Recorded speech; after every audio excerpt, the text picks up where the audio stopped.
All right, so I was watching The Burbs on Peacock, and I didn't know that it's like derived from another show, like I guess a long time ago, and then they just redid it and brought it back. But Keke Palmer's in there, and I'm not sure if this is fact or I'm just making this up, but I think the baby in there is her baby. But she's a mom, just got married.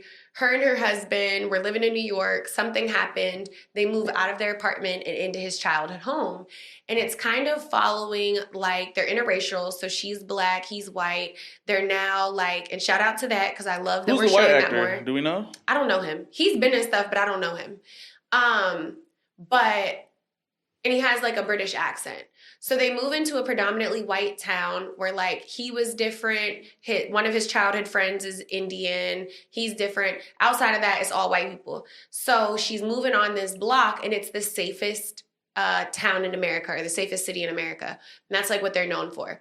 And she just had this baby, and she's, like, bored. So she's peeking out the windows. And it's kind of just showing, like, the difference in suburbia and, like, everything that's quiet and good isn't always good. And people still have, like, their stuff, right? Like, I might look like I'm happily married and everything's perfect, but, you know, we're getting divorced or it's not great. So they're just kind of, like, digging deeper into, like, people's lives. And there's, like, this big controversy. And it is so freaking good. It's funny. They touch on, like, racially insensitive comments that people make. Like, somebody was like, oh, look at the little chocolate baby. And it was like what? And then somebody got her name wrong. And then she, like, corrected them. And they were like, it's okay. And she was like, huh? So, like, it touches on, like, the little microaggressions that I think we face every day and rectifying those. But the show is so good. I think they said it's the #1 most streamed show ever on Netflix. In, like, the first week, it had most views than any other movie or show has ever had on Netflix. You mean Peacock? You said it was on Peacock. Oh, yeah, sorry, Peacock. On Peacock. But it'd be Stranger Things. No, Peacock, sorry. It's on Peacock. And people are already asking for a season 2. Like, I'm really curious to see how this is going to go. And the fact that Keke Palmer is the lead, I'm like, shout out to her. I realized this just came out literally this month. Is it March? It's February, right? Still February? Tomorrow's March, yeah. Tomorrow's March, okay. February. Yeah, so it just came out. Yeah, I never, Jack Whitehall is the name of the white guy. I never seen any of his work, I guess. Yeah, it doesn't seem like I've seen any of his work, but you said he did good? It's fire. Like, the whole show, I'm cracking up. And I feel like it's not giving, like, chick flick vibes. Like, nah, I think you could watch it with anybody. Like, it could be a date night. It could be you by yourself. I mean, Keke Palmer, I don't think she really is a miss on anything, especially lately. And she's been on point lately. She was in her bag. And the attire, like, she's out in her bonnet pushing her baby. She's wearing her Howard shirts. Like, it's so good. Like, the fashion. And she did have a couple white moments that I'm like, girl, nah, come on. What moments? Like, there was just some scary scenes that as black folks, we just wouldn't have did. Mm-hmm. And then there were some that it was like, okay, you got it together. You said scary scenes. Yeah. So what is it, like a drama or is it just comedy? Like, what is it? A drama comedy. A dramedy? Do you remember the movie back in the day with Raven-Symoné where they were, like, in the Haunted Mansion? And it was, like, scary but funny but good. Wasn't it called Haunted Mansion? I think so. Yeah. Okay. It was kind of like that, but just a deeper storyline. Okay. Yeah, but it was so funny. So it's a comedy. If it's based on the old movie was a black comedy.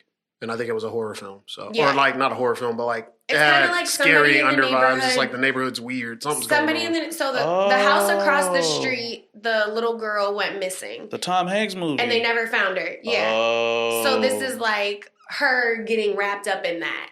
I didn't want to say too much because I didn't watch the previews. I just watched it. Okay. So I didn't know what was divulged. Okay. It's good. You should watch it. I think you'll like it. Better than these movies we're about to talk about. You sure? Yes. Positive. It's better than Begonia. Oh, man. Well, I'm not letting that shit go. Well, y'all, we are close to the Academy Awards. And that's a special episode because, there's a lot of things going on. As of this recording, literally this morning. No, not this morning. Not even like around 12. It was this morning. It was like 2 o'clock in the morning. 2 o'clock in the morning. Bombs. We just bombed Iran. Trump bombed Iran. Trump. You can find him in his diaper in the White House with all his minions. Trump did that. Ain't no we. And they retaliated. They bombed some of our army bases as well in the Middle East.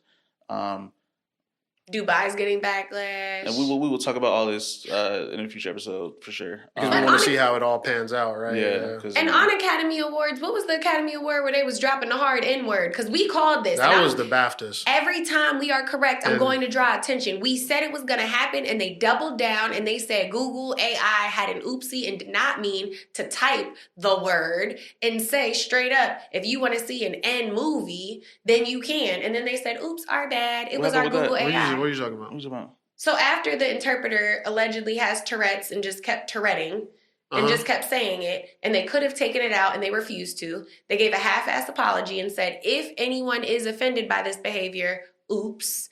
Then they tripled down because there was a tweet that went out and they blamed Gemini.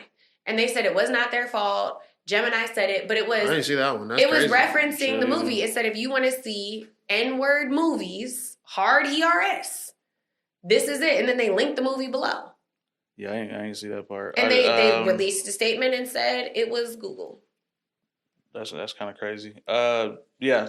Don't fall for the race bait. A lot of award places going crazy. Academy Awards coming up soon. So we want to try to do a more, I guess, lighthearted or just opinionated particular segment for everybody to get involved. So if you watched all of the Best Picture nominees, we did a rundown and watched all the Best Picture nominees for 2026. It's 10 movies. These are considered to be the greatest? Allegedly movies. And I want to know who made that list because we need to talk. Around 2025, you know what I'm saying? I think Marty Supreme dropped It dropped November. Yeah. It made the cut November, December. It made the cut. Yeah, shortly. Barely made the cut, right? So we're here to dissect, determine, guess what's going to win. We might get into a little bit of the other categories a little bit because I have a couple opinions of some of the other categories like Best Actress, Best Actor, Supporting Actress, Supporting Actor, Director. Some of them seem to be like a runaway. Like obviously we're gonna know Score's probably gonna go to Sinners or something like that off for it because they got Ludwig, right? I don't think they're gonna give Sinners the awards that they're supposed to, and I think that's why they added all these little booty ass movies in here. I can't wait to see what you think about. What you think is going to win when it comes to Sinners and I don't think Sinners is going to win any awards. None. I really don't. Oh, wow. I really don't think Sinners won the most nominations all time. They're not going to win none. I don't think so. Okay. They're going to win. I don't think so because they're just not going to win that everybody wants them to win. I don't think they're going to. Yeah. Go ahead and open us up. But yeah, this is The Bridge. And you already know what we're here for. It's your boy Kells. And to the left of me is Ashley. Hello. You know what it is. And producer Tyler in the background, you know what I'm saying? He's doing his on? thing. He have a lot of input, you know what I'm saying? He watched all the movies as well. So we don't have, you know what I'm saying? We're going to go back and forth and have our opinions about all of these movies. We're going to start in order of how I did the layout. Random, not necessarily in the rank or anything like that. We're just going to go down the list. This first movie, to me, is my personal favorite out of the 10. Drum roll, please. And I believe throughout, in terms of acting, writing, just how it is, I just think it's really solid. And it's Begonia. What the fuck? I thought you was going to say Sinners. And it's Begonia. Begonia. Begonia is absolutely my personal favorite out of all the 10, 100%. Now, I'm going to let Ashley talk about Begonia because Ashley, day one, real quick before she says anything, she had a strong opinion about Begonia. Before I even got to watch the rest of the list, she'd seen it before everybody else. It had a very strong opinion. So I'm going to let Ashley give her interpretation of what Begonia is. As she likes it. I do want to highlight Emma Stone is in this movie as one of the leads. She is up for Best Actress. I think, what is Fat Damon's name? I call him Fat Damon. If you know, you know. What's his name? Jesse Plemons. Shout out Jesse Plemons. Jesse Plemons is a fantastic actor. Fat Damon is crazy. But Fat Damon, that's what we used to call him back in the day before he really became, you know what I'm saying, who he is today. But they did a phenomenal, in my personal opinion, phenomenal performance in terms of the entire movie. But I want to let Ashley run with this one first. I love to hear what Ashley said. I hated every fucking second. I hated the whole thing. It was such a waste of my time. I could not stand it. I was so upset. So when I saw the previews, I was excited because I was like, okay, this looks like it's going to be good. Yes. And we are giving spoilers, so just be aware. It's super spoiler packed. This is a spoiler. Big spoiler. Super spoilers. We're going through the whole shit. This is the only alert. Straight up. I mean, this is the week before. We're going to release this the week before the Academy Awards, so it's going to be spoilers. So. We're getting in there. For sure. So don't be in the comments complaining because you didn't listen. Facts. So, spoiler. It's stupid. Spoiler, I hated it. Spoiler, do not waste your time. So you're going to come in with some heartfelt, ooh, wee, wee, it was great. It was not. It was dumb. It was so dumb. It was wasting my time. And Emma Stone, I thought the acting was cool, but the effects, like what really blew me was that hodgepodge of a netted onesie that they were in, talking, oh, I'm so sad we couldn't reach you because your hair. Like, what? Like, when I tell you an hour into that, I was screaming at my TV that if she is not an alien, I'm going to lose my shit because I was that irritated. Because it's the only thing that could make this be tied up all cute together. Because if not, what are we doing? And she actually shaved her head for that. So the director, I guess, did it with her in solidarity and was like, okay, and he went first and then she shaved her head. Like, for that, you shaved your head for that? Like, I don't know. I think it's stupid.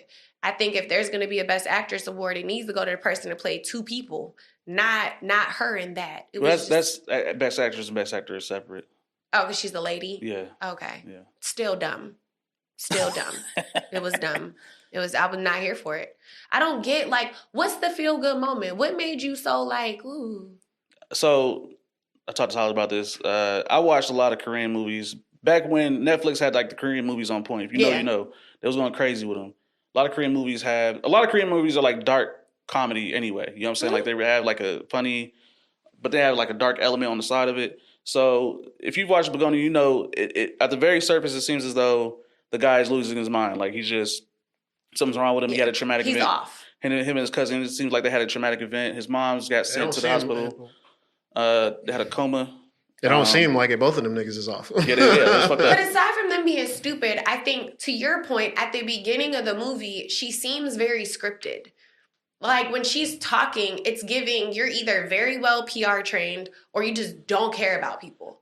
Because sound like a CEO. And that's the whole but I think intrigue, right? It's giving, like, hyperactive. So the movie either has to be super satirical in a sense of we're poking fun at the CEOs, or it's rehearsed behavior. Like, it's almost giving she's either on the spectrum and has to remind herself to act human. And that's part of the reason that I was like, okay, so you're already teeing it up.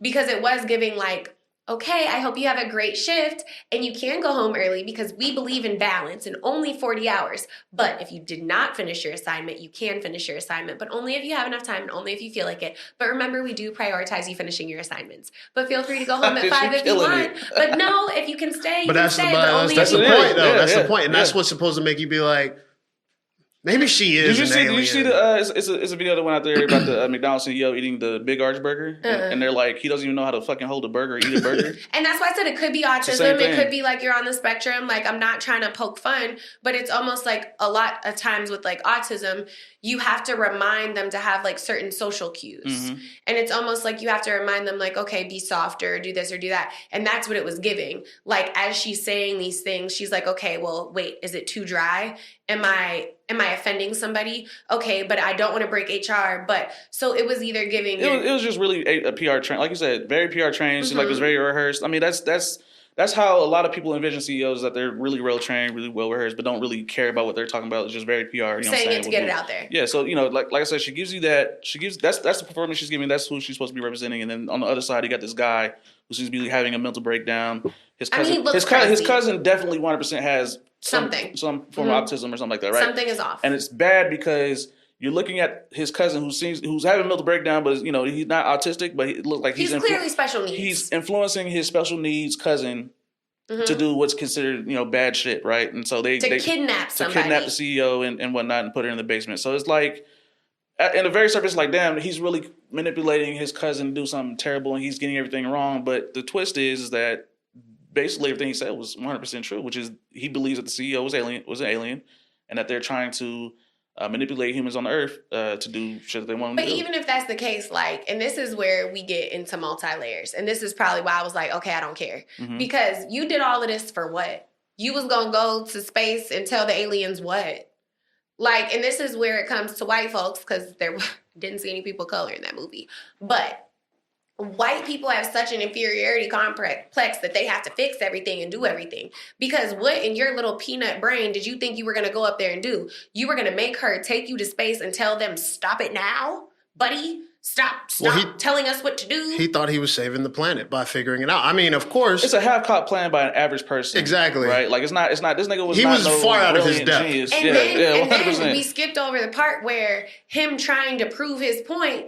He killed so many people. He killed aliens. No, he didn't. They all were not aliens. No, they were not all. He killed 2 aliens, but he killed like a shit ton of people. Yeah. So out of 100 people, you only got 2, bro? But I think also that was like the part where you're supposed to be like, oh shit, this nigga's a serial killer. And I was. He's not just some crazy dude who believes in aliens. This nigga is a fucking serial killer. And then had trophies. Yeah. So, like, again, I'm confused why this movie's so great. It's dumb. It's a dumb man who thought he knew more than what he did. But in order to prove his point, which, granted, let's say he was lucky. First person he kidnapped and got was an alien. Well, bro, you got 50 more and it didn't work. But you still got trophies everywhere. You're still doing this. Like, you are off. And what did you plan to do? Like, to me, that was stupid. I don't like stupid people. I don't like stupid stuff. That was stupid. What are we doing?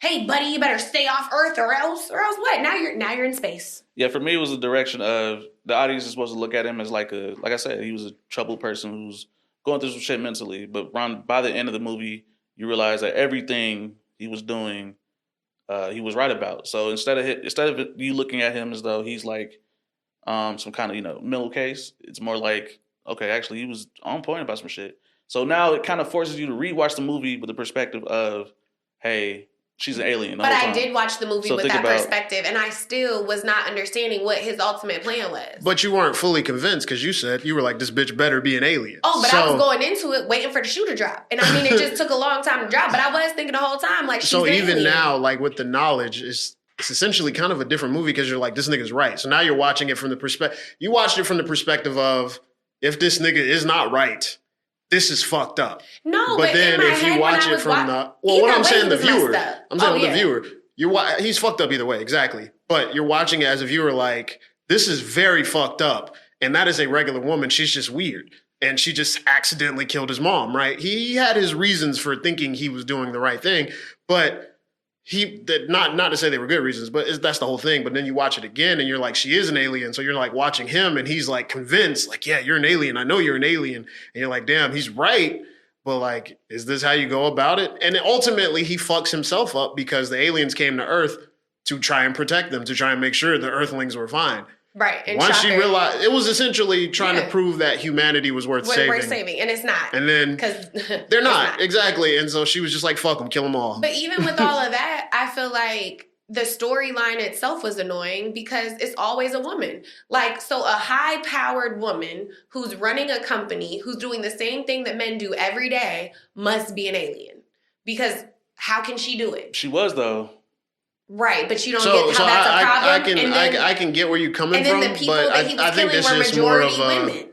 I think the thing you should look at it as is more of a it just so happened to be that. Because when she went up into space, there were men and women of different races and different cultures and everything. The person that they sent down to be the dictator and to decide was a white woman. Well, I mean, this is not a movie made by a black dude or a dude who's gonna, if you want to get meta with it. And we're talking about what viewers see right now in society today. They want women to just be at home sitting and doing whatever. So now I feel like you have this man who has convinced himself that the problem is this alien CEO woman. Well, he thinks all the aliens are.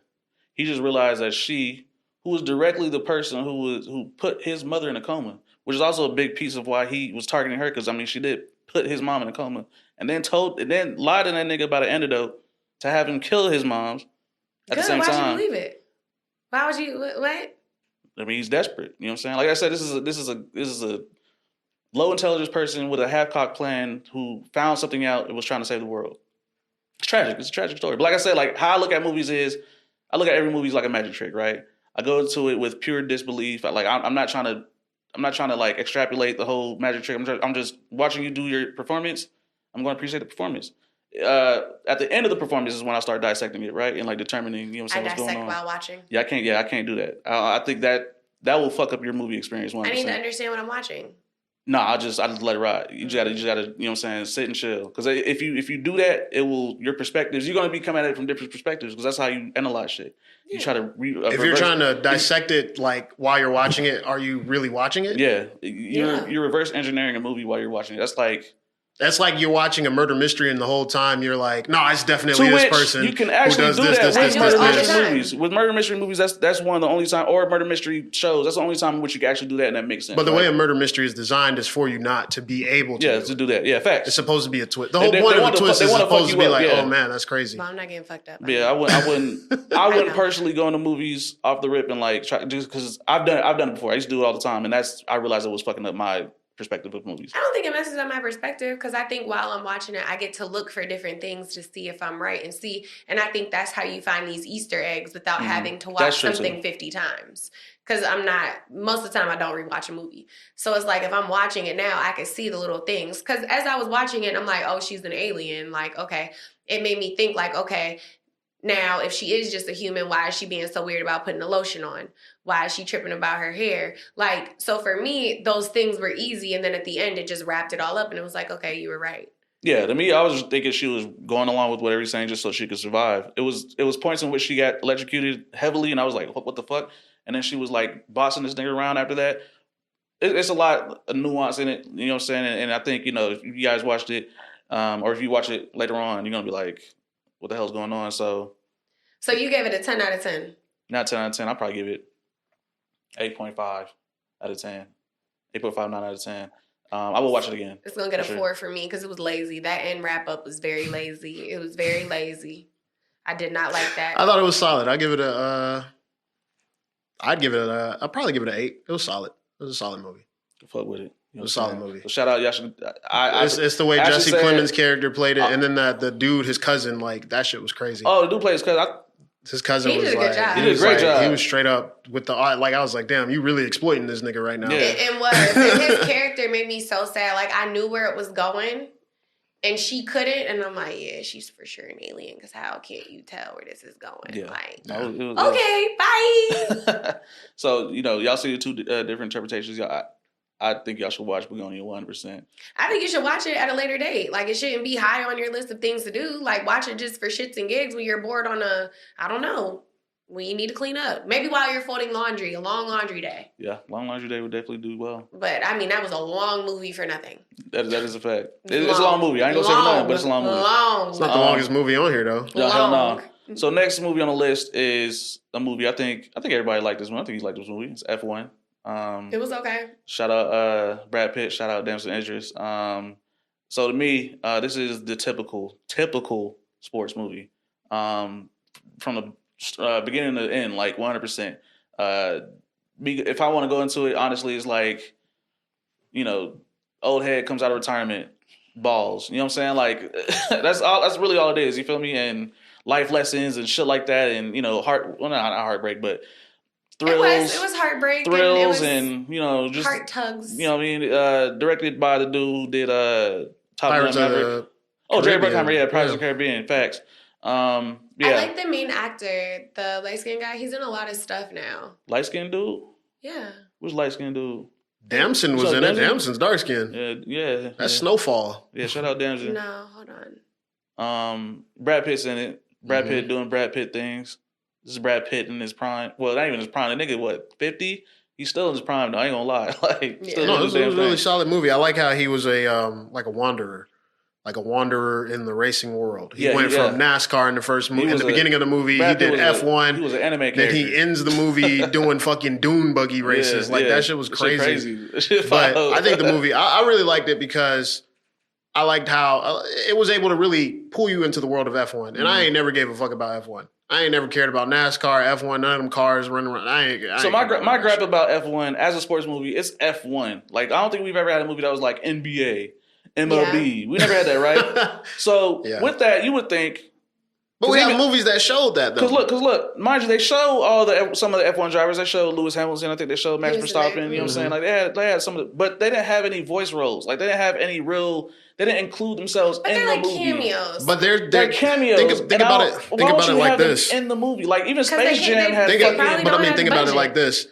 Something like Space Jam. Something like MLB movie or something like how Jackie Robinson went. There's specific people matter more than their vehicles, right? In F1, their vehicles is all that kind of matters. Nah, the people. Yeah, not the Max Verstappen, Lewis Hamilton, Leclerc. They're the high tier racers, but their story, that's not their stories. Like, so them being in there, it's not their story, but you got to be like, hey, they could pop up and say, hey man, I hope you have a good race. At least they only do that, bro. They do these fucking look. They do these looks. It was very. You got to think about it. You know what I'm saying? Like, what the fuck? You can say something, nigga. You can dap them up or something, nigga. Them niggas wasn't fucking with that team because that team is the garbage team. They're the team and they were the bottom. They lost that race. You can have Verstappen or Hamilton look at niggas like, yeah, we gonna whoop your ass. Matter of fact, I got parlay right now. Y'all gonna, you know what I'm saying? Like, talk some shit. At least talk some shit. You wanted them to show some personality. Yeah, like if you're gonna have a movie that says F1, have the players actually have something to say.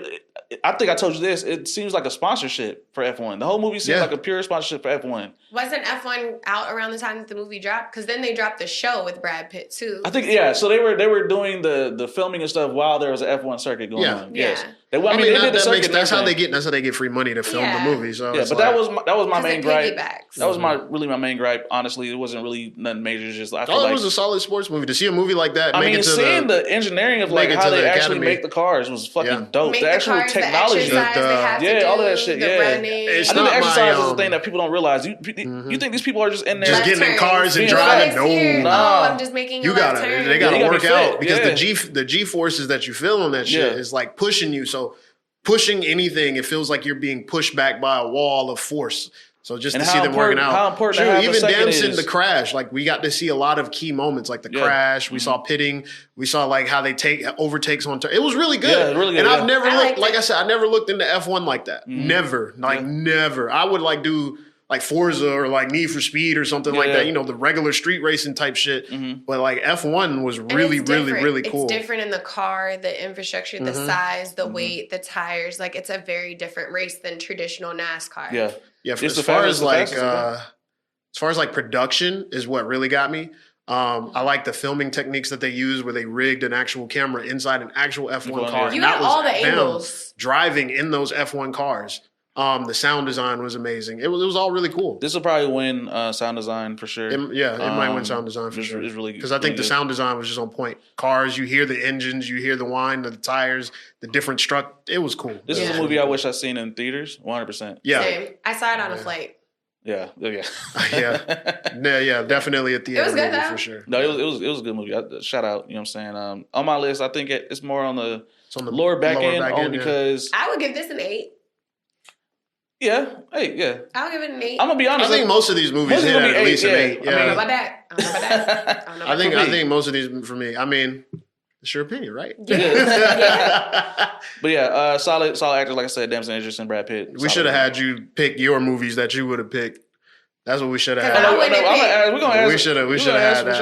Listen, these Oscar nominations, I need to talk to the committee because what are y'all doing? Who pays? We got to make the Ashley Awards. Because what? The Ashley Awards would be great. I want to see the Ashley Awards for sure. We're gonna get to that. We can do music, movies. We do it all. That could be like a segment for real. Yeah, we make that. So the next movie on the list is we all seen this one for sure. It's Frankenstein. Me personally, I like. I'm a Guillermo del Toro fan. In my opinion, he's probably one of the best, if not the best, fantasy director out right now. Jacob Elordi as Frankenstein, Oscar Isaac as Jacob Elordi as the creature, as Frankenstein's monster. Oscar Isaac as Victor Frankenstein. Great performances on both ends. I was really surprised that neither of them got nominated for Best Actor. I thought it was a great performance on Jacob Elordi's side. I didn't expect that from Elordi. He killed it as the creature. I did not, because I'm coming off of seeing him. I mean, he was in Priscilla, which I didn't watch that, but he coming off of me knowing him from Euphoria. I'm like, this the dude who was. He was in Euphoria. He was in Euphoria. Yes, Saltburn, wasn't he? He was the boyfriend. He was the boyfriend who got with Sydney Sweeney after being with the other girl with Mattis. Really? Yes. It's crazy that he was able to get in He was a Saltburn. That's what I'm saying. It's like to see him go from that to Frankenstein. I was like, and even his undulating movements and everything. All that, how he was. For me, this was my number one. Right, this was my number one movie. I give this movie. I told Kel going into it, I was like, I like that. Y'all tried to argue me down after I told you it wasn't good. Like, it was okay. No, I was surprised that you said that. right? I said y'all argued me down when I said it wasn't that good. Yeah. I mean, I ain't seen it. I think our opinions on movies and TV don't really align with yours all the time. Sometimes they'll sync up, but most of the time I don't think so. I think you watch different TV and movies. I don't even think it's different TV. I think my bar is just a little bit different. Like, I'm not praising mediocrity. Like, to me, he didn't do anything that was like, oh my God. So, like, I think if we're going to talk about oh my God in something, like the main actress in Underworld, the dark hair Kate girl. Beckinsale? Yeah. Was it Kate in Underworld? Yeah. She played that character inside and out. Like, she did that. Frankenstein was just like, okay. Like, it wasn't really given, like, his character didn't really do it for me. There was nothing in there effects-wise that was like, oh my God, like, this is crazy. So you like the over the top. Not even over the top. You wanted him to be like green and fucking niggas up and shit. No, because she wasn't even all of that. She had like some minimal teeth and leather. She had on a bodysuit. She was doing ridiculous She was doing backflips. That's a popcorn. That is a popcorn movie series. That was Blade.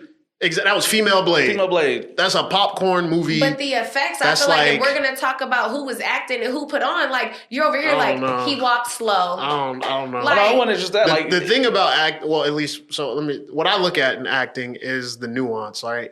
I think anybody can go out and do Blade. Anybody can go out and do what she did in Underworld. Yes. Well, why haven't they? That's the low bar. That's how you know they can't. You know why? You know why they don't do that? They don't do that because it's cheap and it won't sell. That's not true. Underworld's always sold out. That's why they got 20 of them. They bring back... and they trying to bring back Blade. That's not a good argument. Only one of them. Only one. Only one. Hold on, let me do this like this. Blade, the movie, was cool at the time, but the reason they can't bring Blade back now is because they don't know how to introduce him properly. I agree. And that's a whole separate problem. No, I mean, that's a whole separate problem. Like, because they were supposed to come out with a new Blade movie. Yeah, Marvel doesn't know what to do with the character. They have to put him in different. Blade worked back then because they didn't have to worry about. There was no competition. There was no continuity. Yeah. There was no, how does Blade fit in the world with Iron Man, Captain America, and it doesn't need to fit. So that's where they're messed up, and that's right? the issue. Stop trying to fit it. It doesn't fit. Movies like Blade and Underworld will make money from the, say it like this, they will make money because they're action films that people want to see as long as there's blood, gore, and action, right? Now, but not all of them have blood, gore. Well, what I'm saying is Underworld is not a movie series that I think did well after the first two movies, I think. What? I think after that, it tanked. Yeah, it tanked. It didn't make money. Why do you think it doesn't exist now?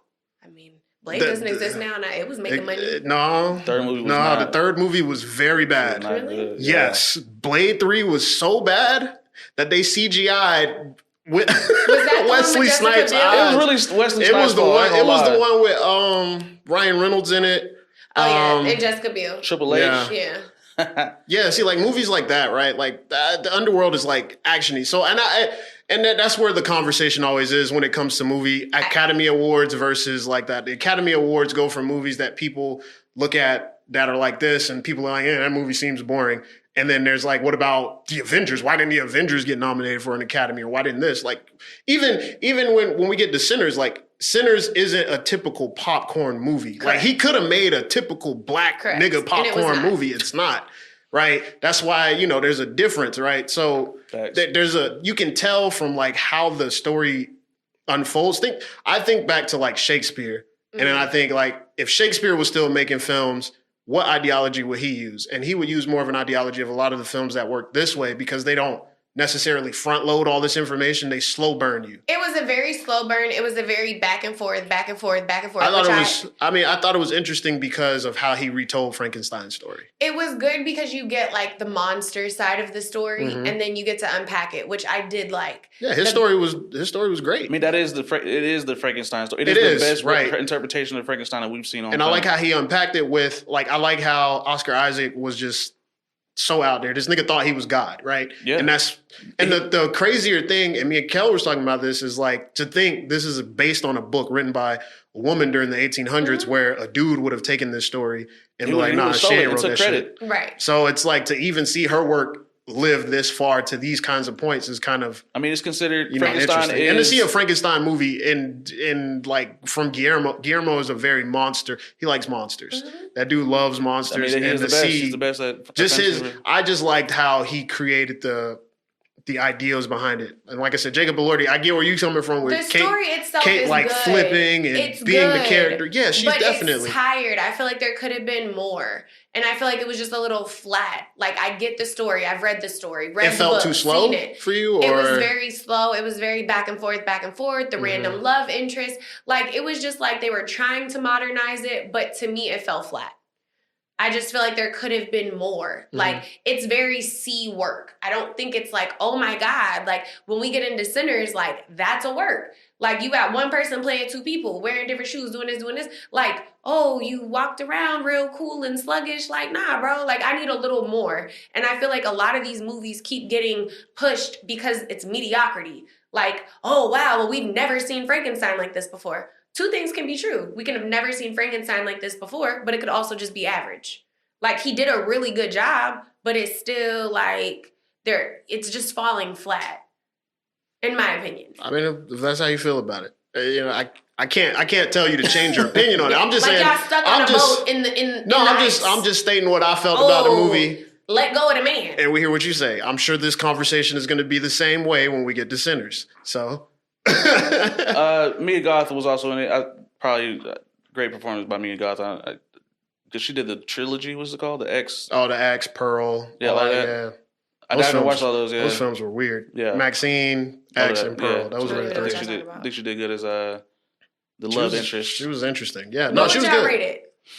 Like I said, I give it a 9.5. I'll give it like a 7. I think it was average. It wasn't, again, not bad, but it was just 8.5, average. 8.5. If you think it's bad, you think it's bad. I don't think the film itself, like, when certain films are just bad. Like, you just watch it like, what did I mean, she did get Bugonia 4, though, so, yeah. Like, which, I guess I could beef it up to like a 5. No, that's your opinion. I feel One thing I want people to do more when it comes to, like, stating your opinion on how you feel about something is be real about it, right? Yeah. If you felt like a movie was ass, you felt like it was ass.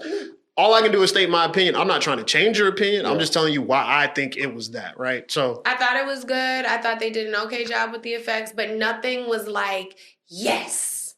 Like, if I'm going to give somebody a 10, I want to be like, oh, well, I'll give you my wild moment. I liked how Frankenstein moved in terms of actually like dealing with physical like you know the terrifying version of Frankenstein. You know what I'm saying? I told him it was like watching Frankenstein do Aikido or judo. I've never seen that or anybody have Frankenstein fight in that kind of way. Right. They usually just have him, you know what I'm saying? Yeah, he's just a mindless monster. But they actually had him doing some shit like blocking people's shit. But there was a show like that. There was a show like that. It's on Netflix now. It came on a few years ago. I think it was on with Dr. Jekyll and Mr. Hyde. Like, there was Dr. Jekyll and Mr. Hyde, League of Extraordinary Gentlemen, shout out. That is one like Van Helsing. Oh my God, that was a great movie. Well, see, for me, it wasn't. He was doing stuff. It wasn't stuff like that. Well, that was it Frankenstein? Frankenstein was in there? No, that was Dr. Jekyll. Frankenstein was not in that. Wait, yeah, he was. She's talking about Van Helsing. He was. No, she's talking about League of Extraordinary Gentlemen. Oh, was he? He wasn't there. Yeah. Oh, he was? He was. Well, for me, like I said, another thing that I found really interesting is like Frankenstein. A lot of people think of him as just a monster. Mm-hmm. Frankenstein is a baby, right? He's supposed to represent a new, like a toddler. Mm-hmm. And so a lot of people don't make that connection. And like the big thing in the movie was like, Frankenstein, exactly. His dad issues led to the reason he treated Frankenstein, the monster that way. And then the monster reacted that way. And Mia Goth connected with him because she had a maternal instinct and she knew how to, connect with the monster. So it's crazy. And it's a tragedy in the sense of everything that pans out at the end where essentially everybody dies except him. But even aside from that, it's a tragedy. Like, you created me and I'm alone. Like, I think that's people's biggest fears is being alone in life. And he can't die. I'm alone. I can't die. And this is what happens when you play God. Mind your business. Stop playing. And that's supposed to be the lesson is like, don't play God. That is the lesson of Frankenstein. And I'm alone. Because if you play God, you got to be ready to deal with what God deals with. And the person doesn't love me. And it's just going to leave me here by myself. Mm-hmm. So like... I will watch this movie again. A lot of these I probably wouldn't watch again, but I would definitely watch this movie again. Yeah, shout out. And if you liked Frankenstein, watch Poor Things with Emma Stone. That's another one that really like the Poor Things is just what was that, 2 years ago? Yeah. 2 years ago, it was a Frankenstein movie where basically she's Frankenstein, or Frankenstein's monster, but it plays out in a different way. It plays out in a very different way. In a crazy way. It's not like scary or anything. It's just wild. In a real way. You know what I'm saying? Yeah, in a very real way. Next movie on the list is so Oscars love to use Shakespeare and his works, you know what I'm saying? And so Hamnet is also one of the Best Picture nominees, starring Jessie Buckley as Shakespeare's wife and Paul Mescal as William Shakespeare. It is about their son, because I think in real life they had 3 kids, and 2 of them were twins. One of them was regular. Yep. One of their kids' name was Hamnet. Now, if you looking at Hamnet, what do you mean Hamnet? I know about Hamlet. Well, Hamlet was based upon his child. And once again, these are spoilers. Hamlet dies due to some kind of fever. And they're going through this. This is early Shakespeare. This is like his family lives in some town outside of London while he goes and travels to London. His family stays in that small town. He goes to London and does his plays. I think he started off as like a what? He started off as a stagehand. Yeah, stagehand, and then he becomes a playwright. They actually recognize his works. And around this time, his son dies from a fever that. So his son is a twin. Bubonic plague. He dies from the bubonic plague. Yeah, bubonic plague. Yeah. Or typhoid if it's a fever. Yeah. So, because, they're twins and, they had a bond. And so the movie, the reason why this is in the Academy Awards is because first of all, Shakespeare usually gets nominated. Regardless, just off name. You know what I'm saying? That's crazy. I will give credit to Paul Mescal and Jessie Buckley to do a great job. I think she did. I think Jessie Buckley did. Jessie Buckley might win. An exceptional. I think she might get it. I haven't seen the other nominees. She's actress. She's actress? Okay. Yeah, I haven't seen the other nominees for actress. There's a few other films. It's just Emma Stone from the Best Pictures. For actresses is Emma Stone and Jessie Buckley. A lot of the other films didn't have like a lead actress that were nominated for Best Picture. But out of those two, I'm really cutting it. I don't know. Y'all tell me in the comments if I'm wrong or right. But I think Jessie Buckley might have it. There's a strong argument for her to get it because of how she like played this mother character, and like you watch her deal with the loss of her children or her child and the fear that she knows she's going to lose a child. Because like in the movie, she's actually like from the lineage of a witch, and there's a little bit of mysticism in that. During that time period, they believed in the whole mysticism and all that. So she believes from her witch heritage that like she's going to lose a child. She's like, I've seen it. I'm going to die after my 3rd child.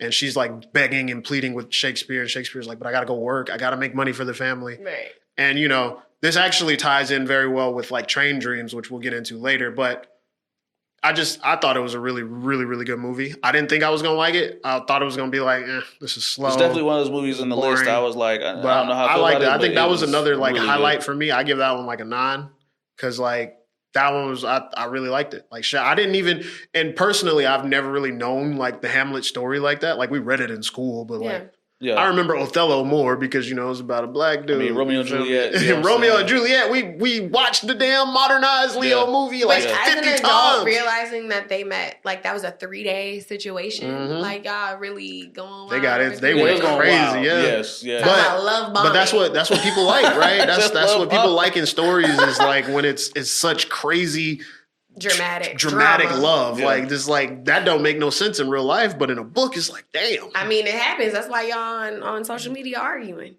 They said that I think one of the best takes one of my friends gave, because I was like, I don't know if I should see this or not.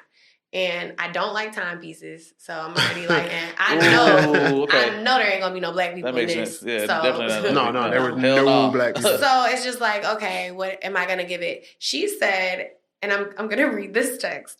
This feels like a cry in silence and when a supporting actress type of movie. I definitely could have waited to go see it. I mean, it's I don't know if I would go see. I don't think it would have been on my list to go see that in a movie theater. For being honest, to go see it and I was like just being honest, I do want to get more into like seeing those movies in film in like movie theaters because I do pay for the A-list thing, so I should be going every damn week. But it's just that wasn't a film that was on my radar as far as like let me go check this out. But watching it, it was pretty good. Like it would have been a good movie to sit there. Just chill out. I know. I had my. That's like a glass of wine kind of movie. Yeah, a glass of wine. Yeah, you get some wine and you sip wine and you watch it. This seemed like a slow burn. You would probably go to sleep. Mouth open. Just, what am I doing here? I had to get used to slow burn movies for sure. I mean, it's an acquired taste. Slow burn. I'm like, let's wrap it up. Come on. No, I don't blame you. I don't blame you on that one. But yeah, I mean, decent movie. I'll give it an 8. You know what I'm saying? A lot of these movies for me, I ain't gonna lie to y'all, it's gonna be 8s. So you support their decisions? Yeah, I support this list. Like I said, surprisingly, this is probably the best list I've seen top to bottom in years. Like the other ones, like I said, is just I think it's a solid list, but I feel like also I can't really like truly give it that because I don't know how many movies I actually like looked out for. That's true too. Right, and that's what I told myself last year I wanted to do is like look out for more movies. The reason why I say that is because like I watched them all, and like I said, like it's just only one movie I didn't like for real, and that's it. I liked all of the other ones though. Like I had no problems with all. I can't wait to hear which one you didn't like. Oh yeah, it's really easy. Y'all take a guess real quick if y'all watching in the middle of this. Like it's really easy to determine what I wouldn't like. But it was just a hard watch. For a nigga like me, for specific reasons. Like even the movies that I think would be hard watches, they were just hard watches for specific reasons. Yeah, definitely. What's the next one? So the next movie on the list is my number 2 personal favorite. I think this movie. So it's my personal favorite, but it's also in my list of what I think is going to win is number 2 as well, which is kind of crazy. And that's Marty Supreme. Timothée Chalamet, probably one of his best performances in movies. Yeah, he did his damn thing. This movie is a roller coaster ride. It is. If you are a hustler, it is. If you live in the city of Atlanta, watch out for niggas like this. You probably know niggas like this. I'm not even lying. Like I'm dead serious. If you know, if you watch Marty Supreme, you probably already know a nigga like this. Marty Supreme is about a ping pong beast. I mean, he is number 1. Technically, I mean, he's number 1, 2, or 3 in the world. He's good at what he does. Yeah, but he's a shitty person. Fact. So he's number 2, 3 in the world. And he's trying to go to a ping pong competition. Once again, spoilers. And he's in the ping pong competitions like number 2. He's in the finals. He gets whooped by a Japanese dude. This is around the 60s and 50s. Something like that. 1950s, I think it was. Right? And around that time, ping pong was major. It had just blew up. And the Asian countries were just dominating around this time. They thought that the Asian countries were not going to be in this tournament, but they did. They were able to get through a travel ban around the time because I think it was World War II. It was right after they dropped the bomb. Yeah, so he was like, he thought he was going to win, but then it was like, oh, they let a Japanese dude in, and the Japanese dude comes in and whoops his ass, and he goes crazy. And this is where the roller coaster starts. I mean, roller coaster kind of started before that. But it was a roller coaster from the beginning of the movie. So Timothée Chalamet, I'm gonna give you a real quick description of what he is. So he basically is a pure leech con artist. So he tries to he's definitely narcissistic, yeah. And some type, especially money from anybody he's around. You know what I'm saying, or use them in some particular way. Mainly to gain money to either go to his tournaments, to pay for his hotel fare, to live with, because he lives with his mom. He's a one-track minded. I want to win, and I'm going to get whatever I need. He is to focused. Get to where I need exactly. To be. One track. Yeah. I'm going to get what I want, and I don't care. Had I known you were on the plane, had I known you was on the plane, I would have been like, you might be able to watch it on the plane. Listen, I flew Frontier on the way back. We're not even going to talk about the project. If he gives you an inch, he's going to take a mile. This is what he is throughout the entire movie, and in order to basically become a ping pong champion. And that's basically the crux of it. You just see him go through all of these hoops and all of these people to get to what he's shitting on everybody the entire time. Misses his daughter's birth. Yeah. Has an attitude after saying that's not his kid, and then doesn't show up. Yeah. So it sounds like he's a. So at the end of the movie, he does. But that's at the end of the movie. Yeah, after he gets what he wants, then he gives up for the other people. Yeah, but I'm just saying, at the end of the movie, he does come back, but it's like. A little late now. All that shit you did throughout the entirety of the movie is like crazy. Yeah. And then like even Kell was talking about it though, like the baby mama, she did some crazy shit. She's some shit too. Don't get it twisted now. She's some shit too. Because what she did, nothing that someone can do to prevent you from being there for the birth of your child. Here's the catch. Here's the catch though. They both grew up together, so they both about the same type of shit. So they both knew what they was getting. And I said that's why I told Kell at the end. I said they're honestly perfect for each other. Straight up, bro. Because when he was on the scheme and shit. And she was like, I want to be with this man. She was on the scheme and shit. Like she and he didn't have to direct her. She already knew she what was to on do. It. He was like, she was like, I got you. Let me call this dude. So she ran the whole scheme. It's you're bad when you do it to me, but when you're doing it to other people, I don't care. Basically, yeah, if you work with me to do it, she didn't care when it was happening to other people. But when it was happening she to her, forgave him for everything. She didn't care. She was blind to any and everything he did. One of the things I want to bring up, because I didn't watch this movie, but I did hear a lot of really good things. And I don't know if you guys noticed, there was not a lot of promotion around the movie. No, there was a lot of promotion around the movie. That nigga was running around everywhere. That nigga did a rap song. He got a whole, So that's what I was going to say. Like, there wasn't traditional promotion. Like, a lot of the deep dives that I saw. I mean, you didn't see, like, commercials like that. But then again, I don't see that's what everybody anyway. was talking about. They didn't do the traditional route of, like, having movie trailers and promote. They did on-the-street marketing. Mm-hmm. Yeah. And they said the street marketing was the best that they've ever seen for any movie. But see, corporations can't copy that. it's going to be hard for actual corporations to copy that. I saw people jumping out of cars with stuff on. I saw shirts being given out. I saw ping pong being given out. Yeah. And I feel like I'm curious to see as we progress. Will we see more of this?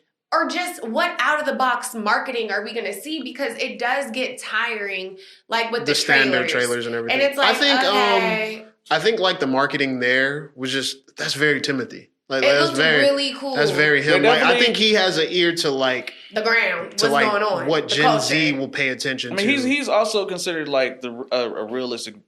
In terms of realistic actor who's like in the a person in the know. Like before he blew up, he was already this kind of person. So it's like it's easy for him to jump into something like this for promotion. Yeah, because this movie, I think this movie, what they were saying before it came out, was already in the talks for like years already, like a decade. So it's like he was already waiting to do all of this shit anyway, and they were like, okay, you go out there, you do your thing. We about to release this. All right, cool, let's go do it. And so because this movie also had a lot of cameos. People who, George Gervin is an old school. He's played for the Spurs in the 70s. I know him because he's got the Iceman. I love the NBA. And I just couldn't believe he was in this movie. You've seen Tyler, the Creator's in this movie. Did a phenomenal job. Also, shout out to him. Hope he gets more roles because his role was hilarious. I think he wants to act more. I mean, he used to, Tyler's Loader Squad. Always funny and he's going to be in more. It's just promo nowadays is different. Like, YouTubers are the promo now. Like streamers are the promo now. But you see how Benny, like I think it's Benny or Josh. Like even as like a sidebar, the Wrecking Crew movie that came out on Amazon, Jason Momoa and his Chief of War, he's out here doing food videos with YouTubers and all this eating Hawaiian food and all that. Yeah, no, it's. I saw the movie, but I'm saying I didn't see the YouTubers or the promo. Yeah, no, on YouTube, I didn't see him until I watched the Chief of War promo video. He was eating Hawaiian food with some guys, and then he was promoting his Chief of War show. And then I kind of just started backtracking. I saw him eating Hawaiian food with the crew, Wrecking Crew and all that. So it was pretty interesting. I feel like we're seeing it more with like Valentine's Day just passed and like there was a lot of flowers being randomly delivered and like huge, the Forever Roses, they got a big truck and did it. And I feel like with these movies, I'm curious to see again where we go. And I think they did a really good job. I think this one is like, their marketing was, I think it's going to set not a standard, but I think it's going to open that door to like, okay, what can we do now? In terms of only movie I think that marketed harder was Sinners. Did the Grills. Yeah, Sinners marketed harder, but I think Sinners had a lot of word of mouth. It did. I think word of mouth really. I mean, it's Ryan Coogler. Like this is his original script, and it's like, okay, hey, this nigga just did Black Panther, did Hello Numbers, like. Michael B. Jordan. I think it was expected, yeah. Michael B. Jordan and Ryan Coogler at this, you know what I'm saying? They're back. Their marketing with the Grills, remember his marketing was really dope. He also did the marketing where he talked about the film formats and everything, and we got to see Ryan Coogler. Oh, yeah, the IMAX and all the shit. Yeah, when he was doing that was the interesting part for me. I was like, damn, he actually... No, he was doing his shit. I mean, how many directors do we see talk about that shit? Like, none. The only other director that we know that uses that kind of format is probably Christopher Nolan, right? So you got a black director using a format that not a lot of people use. I think this is showing us, like, no matter how different the movies are, like, where we're going and how we're kind of shifting to drum up the attention because the old marketing's not working. And I think because movies like, Hamnet and Sentimental Values and all those weren't really, like, Begonia. Begonia didn't even really have much buzz. I think Begonia was in movie theaters for, like, a few weeks. I don't even remember it being in theaters. Shout out here, yeah. Shout out to that because I was looking, I was like, oh, that should look like down the street. Yeah. You know what I'm saying? Yeah. That shit was shot in Georgia. Yeah, but I just saw it on Peacock and I was like, okay. And then y'all were like, we gotta watch it. Hell yeah. But I am again. So for his character, I did hear like. You hate the character, but you love the hustle and the drive. Yeah. And if you take anything of it, it's almost like does a crackhead ask how they're going to get cracked today? Yeah. Like, get up and do it. I don't know if I love this hustle because I felt like, I was like, bro, like. I ain't gonna lie, I liked it. You kind of. You was fucking with it, yeah. Everybody, because I said, this nigga crazy, you can't bro, but it's like, damn, bro, like, you doing all that for it? Like, come on, bro. I think two things can be true. I think you can understand the hustle and like that it brings that. But hate the kind of shit. But you can hate the backhanded. Like, you can hustle without screwing everybody over. You can hustle and get to your end goal without shitting on everybody on your way up. So, but I think it can make you look at yourself and be like, okay, do I want it this bad? Because, like, he didn't take no for an answer. It was certain things he was hustling backwards, which is where I was like, I don't know. Because some of the times he was hustling and made very good decisions, but there's some times where he was hustling, he was not making good decisions. And that's probably when you got that tunnel vision. You so focused on getting here, you're missing that's really what it was. the best way to get there. So you're doing all this weird stuff. Because you remember that first deal with Buddy, and he was talking about his son. He was, you know what I'm saying? He had too much braggadocious. He was doing too much. But remember, he felt like Buddy was shitting on him. And then retaliation, he shitted back, and that's what it was. He didn't have humility though. Yeah, that's his problem. He believed himself bigger than what he actually was. Like, nigga, you're playing ping pong. Delusions of grandeur. But in terms of just going, but out even still, and I couldn't help but respect the fact that nigga believed in himself that much, and he was willing to step on anybody. Like, sometimes that's the only way you win in life. Clearly. So if you're in his position, don't hustle like him because he had nothing to fall back on. That was the problem for me. If you had money, because once the hustle failed, he ain't had nothing. He had shit, because he never had shit in the beginning. So he was about to sleep on the streets. Exactly. So all he won was the title. He didn't win money or anything. He didn't win a title. No, he didn't win a title. He did all that the satisfaction. To get what he wanted. Exactly. He got the satisfaction of being able to beat somebody. To get to the title. It wasn't even a chance. He just got it. He did it for the satisfaction of knowing that he could beat the dude who beat him to prove to himself. At the end, he did it for the proof. Because he thought he was going to be able to get back in if he get the money, but the nigga wasn't going to let him back in. So he was like, okay, fuck it. I'm going to just try to see if I can actually beat this nigga, though. I might as well. I mean, I ain't got shit else, right? That's why he went back. Once he realized he ain't have shit else. He said, I'm leaving here with something. He was leaving something. That's why he went back to it. But he would have left with something. The dude was going to pay him. Stick from Apple Pro. Or, I think Apple TV. Stick with the guy with the golf. I ain't seen that one. I mean, probably the same thing though. Yeah, he's just coming back. He's an old golfer. He brings somebody in, kind of lied to him, and then just so that he can win the title, so he can get his name back cleared. Yeah, no, he was so just same thing. It's just the hustle, the way he hustled his way through. His hustle is very inspiring. Because like even in the middle of the movie, like Gwyneth Paltrow, her character is like, so what are you gonna do? Like, no plan. Just get plan. What I want. But once again, and that's exactly what it was. If you ain't got no money, you trying to hustle like him. Make sure you got your re-up money. This nigga had no re-up money, so you can't hustle like that nigga. Plan. Exactly, he didn't. But that's how that kind of works. Yeah, he was innovating. You know what I'm saying? He was thinking on his feet very quickly. A pure Atlanta scammer is what 100%. I'm hearing here. The fact, look, all I'm gonna say is the nigga never slept on the streets. He ain't spent not one night on the street. I mean, you know how to hustle, though. I mean, you know what I'm saying? But a lot of y'all niggas don't know how to hustle. Even when it fell back, he still, I mean, life intervened, but still, because when he was about to sleep on the streets, he got, the mob nigga came. So it's a crazy movie. It was really good, though. Really good. That's another 9 for me. That's another 9 for me. It's a 9. It's about 9.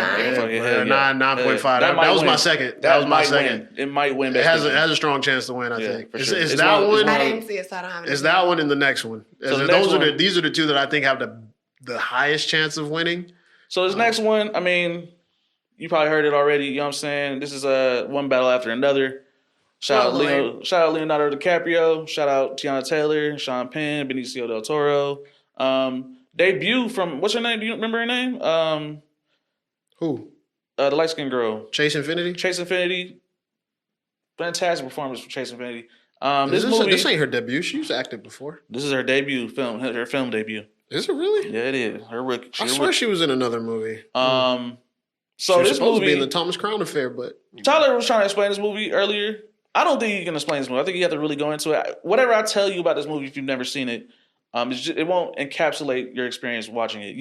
Neither one of you explained it in a way that I wanted to see. Exactly. So everybody will have a different interpretation of this movie when they watch it. To me, this is a revolutionary movie about revolutionaries in a dystopian part of time in America, because this is not right now. Like, this is not real shit. But it is, and that's what a lot of people were saying. No, I'm saying it's like it's not like real current time is what I'm talking. But it is, and that's what a lot of people were saying. You saying when the movie take place? Well, I mean, it's not like it's California, but it's not California. You know what I'm saying? Like, these are not. There's no real 75ers. You know what I'm saying? Like, it is getting that way. It looks like it's getting that way. It's like Civil War is in modern times, but it's not. Like, we're not in Civil War, right? That's what I mean. So. But that was the argument a lot of people had, was that it's very real. Yeah, definitely. Instead of anybody addressing what's really happening today in the United States of America, that they made a movie that shows you what you could do, but you're still not going to win.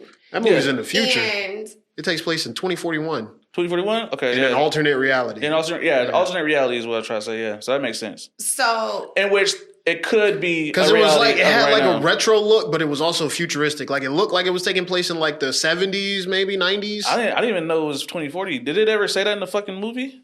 I don't remember that but shit. It really didn't matter. It is generally believed to be set in the near future, alternate reality 2041. Okay, yeah. Though some clues suggest the timeline closer to 2020s, 2030s. The film is set in California and Texas. I don't know. And 2030s is not that far away. No, it's like 20 years. For me, what a lot of people were saying about it, because I have no intention of watching this movie. I heard Tiana Taylor was just ghetto, and I feel like she's typecasted at this point. No, she wasn't. Well, who said she was ghetto?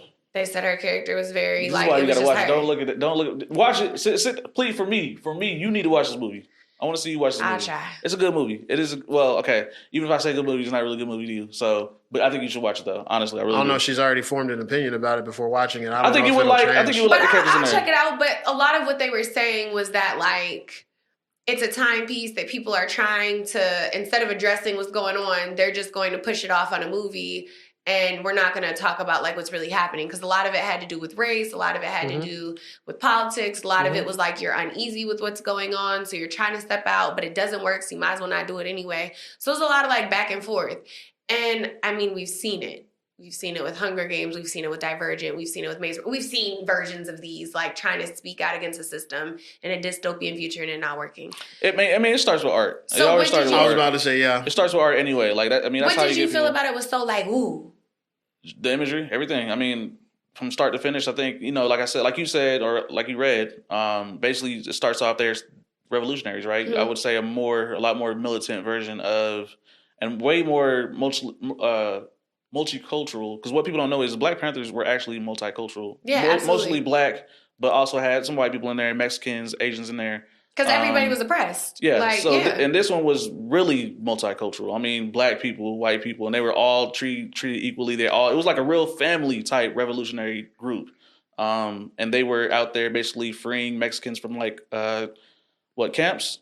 We don't even know if it was Mexican. We just know it was immigrant. It was immigration camps. They were freeing from immigration camps. So literally us in the future trying to get these people out of alligator Alcatraz. Yeah. And that's the issue that people was having. They're like, we know. So basically you guys are saying, we know that this is wrong. We know that we should do something, but we're going to do nothing and we're going to make a movie. And that's a lot of the pushback that that's kind of like you said, it starts with the art. Like you start with, you show the people, because you can't, telling people doesn't work. So how about I show you instead? I show you how we can do it, and then, you think about it and determine. And then you think about it and you determine if you want to be down or not. Do you think that they showed it in a good way? You think that's actionable? That's all that can work. That's the only way it can work. It's actionable. Are they going to do it though? No, because it's the only way. Because we're not. We're sitting this one out. A lot of us were in there doing it with them. Exactly. We were leading them. We actually led them. And I think we always will be in it. Because we as much as a group of us think we shouldn't, I think we will always be in it, no matter what. We are intrinsically linked to saving any and every group that is oppressed, because we're essentially the original oppressed group. Essentially, I mean, not in truth, because in the modern era, we are the OG loud, very vocal cultural group that have. Let some white people tell you. I mean, the Ottoman Empire. Because think about what other countries have. Get me started on the fucking comments. Like Haiti, Liberia. What other countries have fought against? You know what I'm saying? And won their independence truly. Honestly, Ethiopia. Honestly, every country has had slavery. Every country. Yeah. No, slavery is since the beginning of time. In Ireland, there was issues. Ireland too. Yeah. So like Israel, it's the not Jews, a white, it's not a everybody, black. It's just they try to put it on us because they love associating us with slavery. Mm-hmm. Every group of people has had their versions of enslavement. It's because we're the original slaves here. I don't even think it's that. I think Black people just feel bad and we just always want to help. I think they expect us to help because we were the original slaves here. Like if we were in Europe, maybe not. But I think when I look at white people in terms of like culture, like there are Italians who some of them don't consider themselves like, oh yeah, I'm from Italy for real. Because even some white people like some people from Italy, but like you're Italian, you're not from Italy. Where's your grandma from? I don't know. Oh, okay, we don't even fuck with It's with every culture. But if you're Black here, like you're gonna accept them like he's Black regardless of where they came from. That's just the truth. Like because you can't say I'm Black from where. Like I'm a Black Ohioan. You see him. That's it. We're gonna accept it. That's it. And that's what people do now. They don't do that. People do that now though. What? Where you Black? Where you from? What part? I mean, you black, but like, what kind of black that's are always you? been Well, done. I mean, that's all. Yeah, But because up north black versus down we're south still black. gonna be like, that's a black I'm person. gonna ask this nigga before it's I not ask gonna be them like, first. It's not gonna be like, nah, you not Nigerian. That's what I was You're gonna say. from Ghana. I think we get it more with like black and African American because they put that African American bullshit on us, but then we're not African American in a sense of none of my direct people. Yeah, because we don't call them European Americans. Exactly, because Elon Musk is an African American, technically. Yeah. We are not. We are black from the U.S. of the A. Yeah, that's why I think that's why they changed it on the little surveys. Yeah, and I think that's why we identify a little more like, are you black? Are you African? What are you? Like, you black in Jamaica? You Haitian? Like, what kind of black are you? Where are you from? You just black. I mean, that's like very, that's very. It's very nuanced. But back into the so in one about another, it's about that part at first, and then they get caught up, right? So they get caught up. Kind of split off, but they're still connected. You know what I'm saying? Still connected or whatnot, just to make sure everybody's good. Leo's character has a daughter with Tiana Taylor's character, and they're going against Sean Penn's character, who is one of the leaders of these groups of people that are oppressing everybody else. It's really a lot to explain. Like I said, it's hard to explain. It's a lot going on, and me explaining it, even though we're doing spoilers and I'm saying spoilers, it does a disservice to the thing. Because like I said, I feel like everybody's going to have their own interpretation. I can tell you what I liked about it. Like I said, I like the idea of having a revolution of what seems to be a dystopian future in the next 15 years. I like the idea I like the mystique around, because they do have like a cabal in here. And, it's a dark comedy. I love dark comedies anyway. That's just my shit. That's why Begonia is number one for me, because that is a genre that I just love to watch. So I like to see dark shit with comedic elements in it. And that's exactly what this movie has. Leonardo's character in here, I think he's up for a Best Actor. Is that correct? Mm-hmm. I think so. I don't think. Yeah, he's up for Best Actor. I don't think he should win it. I think he's just up because of his name. Most likely. Slick, yeah. It's a good performance. It's not his best performance. I don't feel like it was like that. I think Benicio was the standout performance. I think Benicio had a better performance than he did. Or Sean Penn. Sean Penn as well. Yeah, facts. I didn't even know that was Sean Penn. I didn't realize that, but yeah. Sean I think his performance was stronger. Tiana Taylor is up for Best Supporting Actress. She might get it. She had only 10 minutes, 15. I think she had a great, solid performance. She might get it. She's only in for 10 or 15 minutes. Yeah. And she's only in the first 10, 15 minutes of the movie. So the way she's been doing the press run, I thought she would have been in the movie. Nope. I mean, she is. But she's in the movie. The movie's she has a very movie is essentially about her character. Like, without her character, the movie doesn't happen. She represents the soul of this movie. But she's not in it. No, she's in it. She's in it for the first 15 minutes. I mean, that doesn't sound like she's in the movie. If you see it, you'd be like, okay, I kind of get it. Because her essence, her soul is literally in that movie. She's just not in there. Yes. Oh, okay. Yes. It's interesting. It's like I said, it's that's why she's supporting, right? Yeah. So. It's good. It's good. I think. I thought Regina Hall's character was really good too, though. I wish she had more, though. I wish she did have more. Yeah, I liked her character. Seeing her in like roles like that are good. Like I liked her in that. It was a comedy, but that Honk, If You Love Jesus movie where she was with the pastor who had the secret scandal where he was gay. I didn't see that movie. She was really good because she was playing his wife. It was her and Sterling K. Brown, and I thought she was really good because she was playing like the wife who was trying to hold it all together. I did want to see that movie. And she knew her husband. Like it was very obvious that he was gay. He was gay? The husband was gay. Oh, shit. It was a whole scandal. He was meeting dudes in the parking lot. That's crazy. I think that was based on like a real. Probably. Yeah.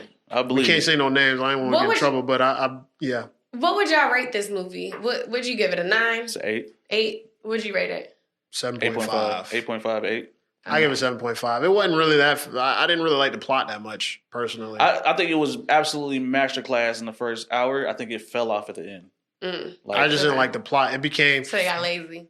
Yeah, it felt like it, but I mean, I can see the merit. His vision in the end to me just didn't align with what I felt like it should have went, and that's really all it is, in my opinion, because it had a different tone in the start compared to how it was in the end. Okay. That's real. The movie actually focused a lot on Sean Penn a lot near the end, and I didn't. Sean Penn's character was cool. I don't think it should have had. Maybe they're teaming it up for like a sequel with Sean Penn's character. Nah. Okay. All right. It's a good Spoilers. movie. I do think you should watch it. He dies at the end. I figured from the last. Yeah, he does die in there. But yeah. What we got next? It's a good movie. Please be my movie. It's not. So the next movie is Secret Agent. Secret Agent is a period piece, a timepiece. It's 1970s. This is the Brazilian movie. 1970s in Brazil. Yeah. Shout out Wagner Moore. I think he was in Narcos. Yeah. Shout out Pablo Escobar, Narcos. He's a great actor. Most movies I've seen him in is pretty good anyway. This is about a guy who's basically he's trying to get some form of political asylum in Brazil through a network, like underground government networks. Like a revolutionary network. Yeah. This movie takes place during a dictatorship where, everything is uncertain in Brazil. And so he makes enemies with a guy. Coup, I think, is what happened in Brazil around that time. And I think so. Yeah. But he made enemies with a guy who had a lot of power. Yeah, and influence, a dude who was I think he was like a electric company CEO. And down there, that's like one person who runs the entirety of the network. So he made an enemy out of him, and he was like a professor who had like an innovative.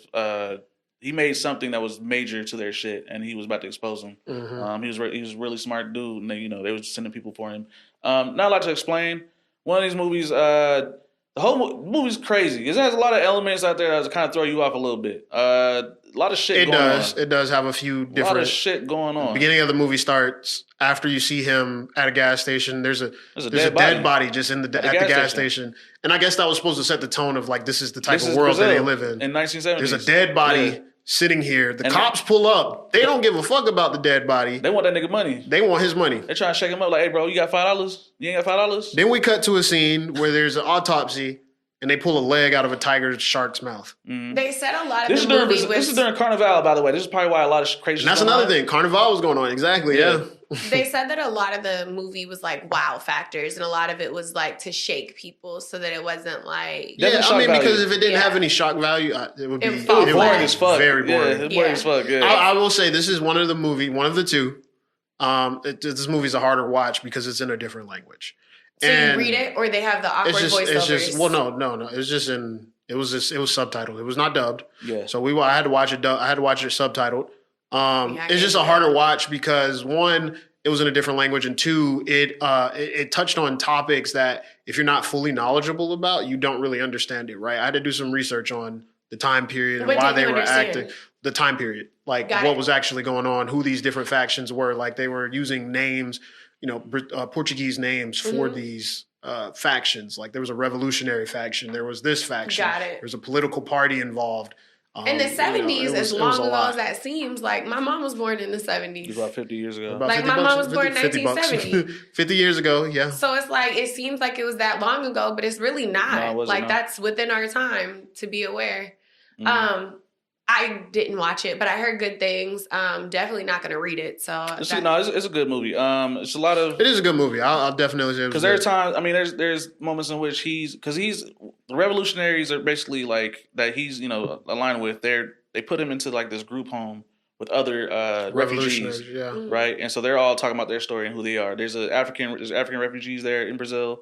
There was a kid who had ran away from his people. Another dude. He was basically scared. He was afraid and shit, and all these families are like, you see the consequences, well, not consequences, but the results of what's going on. Yeah. In all their faces and what they're dealing with. Definitely one of those kind of movies. Like I said, timepiece, 1970s Brazil. If you're into that kind of stuff, definitely watch it. I recommend, like I said, I recommend most of these movies. This is one I do recommend. Would you rate it? I give it an 8. I give this one an 8. 8? Would you rate it?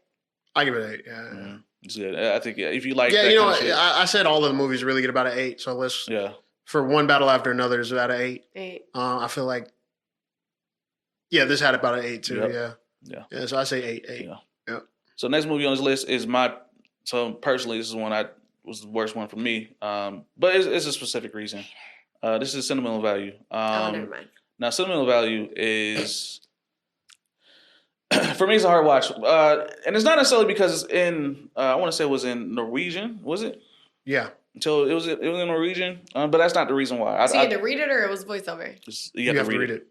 You have to read it. There were English speaking segments because Stellan Skarsgård was in it. He speaks English. He's an actor over here too, and Ellie Fanning, she speaks English. Elle Fanning is also in this. She's English. She's actually an American actor, in this movie. Yeah, she's known to be the American actor in this movie and whatnot. So, this is a movie. He makes a movie. He wants his daughter to play. He left his family, wanted his daughter to play in the movie. She said no, so then he hires somebody, and now it's like backtracking their relationship.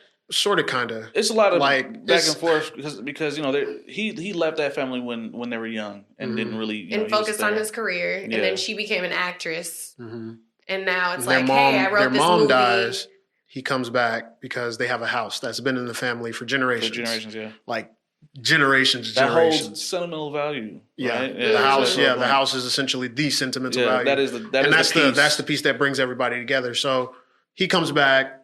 He's working on a movie about his mother, and he wants his daughter to play the mother. And she said no. And she says no because she hates her father for leaving because she doesn't understand why he left or why he never, And essentially, the movie is about her coming to gripes with like her life situation because she's not married. Her sister is. She's not happy with her acting job because she's not really acting. She's on stage plays doing whatever.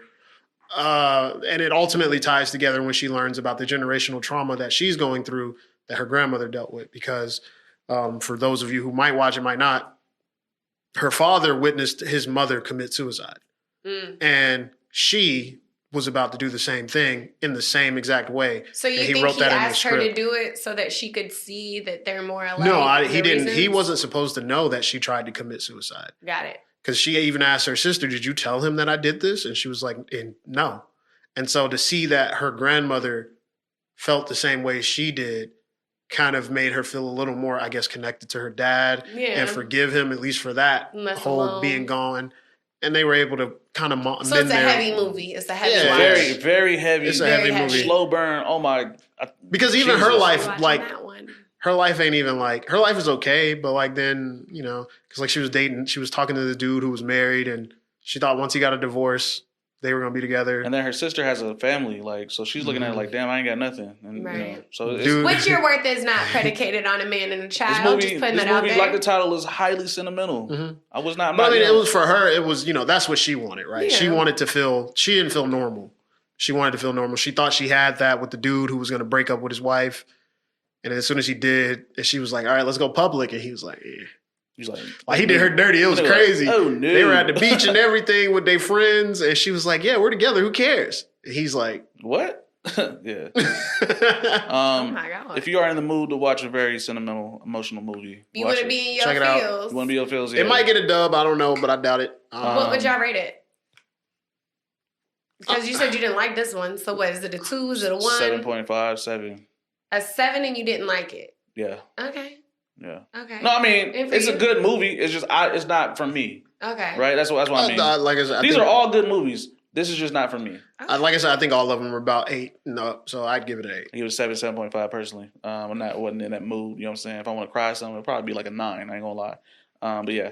I don't know. I kind of like locked in on it. I really wanted to get it because he had already said he didn't like it. Yeah, I was not. Get your sweats, get your ice cream, get in your feels, watch it when it's that time, and get a good cry. Like if you've been through something with like some form of suicide in your family in your house, like that this should have hit for you for sure. Like damn. But next movie on this list is the most nominated movie on this list. Must be my movie. Everybody's seen it. Everybody I know has seen the shit. At this point. Sinners, you know what I'm saying? Shout out to Ryan Coogler, one of the more breakout directors, highest nigga. He running the game right now, and they hating for real. Big hating. That's why we got all these dumb movies we over here talking about right now. Shout out, you know what I'm saying? He from the land. He from Cali, you know what I'm saying? Shout out to the boy. Michael B. Jordan's in it. Wunmi Masaku's in it. Delroy Lindo, I personally think he had the best role in here. Which one was he? The drunk guy. Yeah, Delroy. If anybody getting an award, he should get an award for best supporting.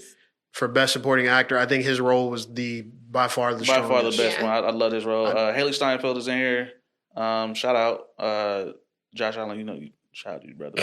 I found out something today. What's that? I found out that in the movie, spoiler, Michael B. Jordan plays 2 characters, which is why I think he should get Best Actor. Not only did he Lindsay Lohan this, but he wore 2 different shoes. So I'm not going to get the names right, but let's just say Stack, for example. For Stack, he wore a shoe that was too big, one size too big, and he had a dimple. And then he does not have natural occurring dimples. You're talking about 2 different shoes, but are you talking about like real shoes? Actual shoes on his feet. Oh, okay. His actual shoes, he wore a size too big to change the way he walks. Oh. So you could identify Stack. He also formed his face specifically so that he had a dimple. So he held his face that way so it always showed a dimple. And then for Smoke, he wore a shoe that was a size too small. Okay. And then he didn't have the dimple. So he purposely did little things to ensure that these look like two completely different people, all the while he's playing. It's just him. I ain't gonna lie, I just looked at the goals. It's like, okay, he did. like that's amazing. And then like when you get into like the breakdowns of like the different colors that they wear and why and the sentimental value and all that, it's like, dang, like Ryan really did his big one. And when I'm being harsh on these movies, because I know you're about to call me racist, but it's not a white versus black thing. Like I hate timepieces. It took me, I was in the movies like, okay, when are we going to get to the good stuff? Because all y'all lied and said it was a vampire movie. It's not a vampire movie. It's a movie that happens to have vampires in it. But it is a timepiece. And it's a very good movie with a lot of really good underlying things that they brought up. But I think for me, it was how it was brought in. History was being taught and how the history was being taught. A lot of people didn't know about the relationship between the Asians and the black people. And how they could only sell to us. A lot of people didn't know about the Irish coming over here and then being helped. Like, I have a friend from Ireland, and he's always like, black people were so helpful to us. Like, when we couldn't get food. Like, well, so I and real quick on that, you look at a lot of black people have O'Neills or whatever. That comes from that. Yes. Which I learned. My last name is Irish, and my middle name is O'Neill, so. I mean, my name is Irish, Ashley Nicole. Like, yeah. So I feel like there's a lot of cultural things that we don't know. And obviously the government is trying to make sure we never know. But when it comes to like the history of things and the music and who you trust, who you talk to, like aside from race and aside from history, the points in the movie were good. Yeah. And when I watch a movie, this is what I want. I want the mental stimulation. I want the graphics. I want the storyline, the plot, the what's going to happen next. I don't really know. The comic relief, the tragedy, the drama, the relationship, the sex, the love, the lies. And I feel like this movie, you got all of that. And then some. So when I hear people say they don't like the movie or it was stupid, it's just like, okay. I don't think it's, saying it's like, stupid I is don't crazy. understand what you don't get from it. I feel like regardless, like, I hate timepiece movies. I hate slave movies. I cannot stand them. Watching the first half was very annoying, but I feel like there were really big, important things brought up today. And, like, I don't know. I thought it was really good. I feel like they deserve all the awards. I don't think they're going to get them, especially after the way they showed out calling them racial slurs. I just don't see it happening because they are hating big time. And I feel like when we're looking at something like Sinners, and everything that Sinners brought, and then we're kind of bringing up these other movies like Begonia, and it's just like, okay, if we compare the special effects in Begonia to Sinners, like, that's not equal. No, I think Sinners had more. Right. Yeah. If we factor in the graphics in general, the storyline, the plot, I feel like Sinners eats. And that's how I feel Speaking of graphics, real quick, I do want to mention Frankenstein. Oh, holy shit. Like, those... Some of the graphics were good. Some felt oh my very God, short. Bro. When he put the shit in the little skeleton motherfucking, it was coming, bro. Oh, when he awoke in that little half man. Bro, that shit was was so crazy. fire. Yeah. That was good. But that's what I mean when I say effects. Like, if I see a movie, I want that. Yeah. Like, I don't want to be like, which I also hate shutting all the lights, closing the windows, because everything is done so dark. Y'all just don't believe in lighting anymore. Just turn up the brightness a little bit. But that kind of helped, though, because I liked how that darkness kind of had a glare in the vampire's eyes, and it was... But the whole movie, like, I can't wait until midnight to watch a movie. Yeah. Like, come on, bro. Yeah. Any glimmer of light and I'm missing something. You are missing something. Like, come on. Yeah. So, like, I did like that with Sinners. I feel like they weren't lazy. I feel like they weren't cutting corners. Like, there's so many movies, especially now, The Dark, just in general. Like, the one scene movie. Like, Emma was either in the basement or upstairs or in the office. That was it. I feel like there needs to be more. And granted, Sinners, they were just in the closet or in the barn. But there was I think there was a lot. And I hope that Michael B. Jordan gets his flowers because he played that role so well. Both roles. I think he did an amazing job. I think the casting was amazing. Like, I really loved that movie. I thought that was the best movie last year, in my opinion. So for me, this was the only movie I actually watched in theaters out of all the movies. Now, I think I was a victim to listening to everybody else talk about it before I walked in, and that kind of ruined, it left a bad taste in my mouth because before I walked in and watched it, everybody and their mom was like, this is the greatest movie of all time, basically, and that fucked me up because it's good. It's a great movie. Solid movie. All time is hard. All time is for anybody, that's hard. I think decade, timepiece, like things like that are a little easier, but all time is really hard because then you have to. I think it's gonna definitely go down as like a black classic. It's definitely a black, 100% a black. I think it's just a classic in general. I think when we say black classic, that puts it on a lower level because they always associate black with less. Well, when I say I don't know. People do though. When I say a classic, I think black classic, nigga. I think Friday is one of the greatest comedy movies of all time to me. Black classic, whatever. Like that's why I say it's like I like But I think Friday is a good comedy in general. Like that's a good comedy overall. One of the best comedies. So I think when you say black, they just only subject it as black. That's them. Fuck what they talking about. But we got a whole group of people. I mean, if they on that, they don't need to be watching this shit. Then if that's what they on. If they going to demean black in front of anything, they don't need to be watching this shit. You know what I'm saying? That's just real shit. I think it's a classic in general. I think this is going to be a great, generally classic movie. If everything gets taken out the history books, you can at least watch this and get a little glimmer and remember what you forgot, or teach your kids, we could be equal too. But I think it's a good movie. And I think it gave it in a good digestible way. It wasn't too heavy. I think it was heavy. You think it was heavy? What I mean by that is it had a lot going on. I think it would be better as like a series, way better as a series with what he tried to give everybody.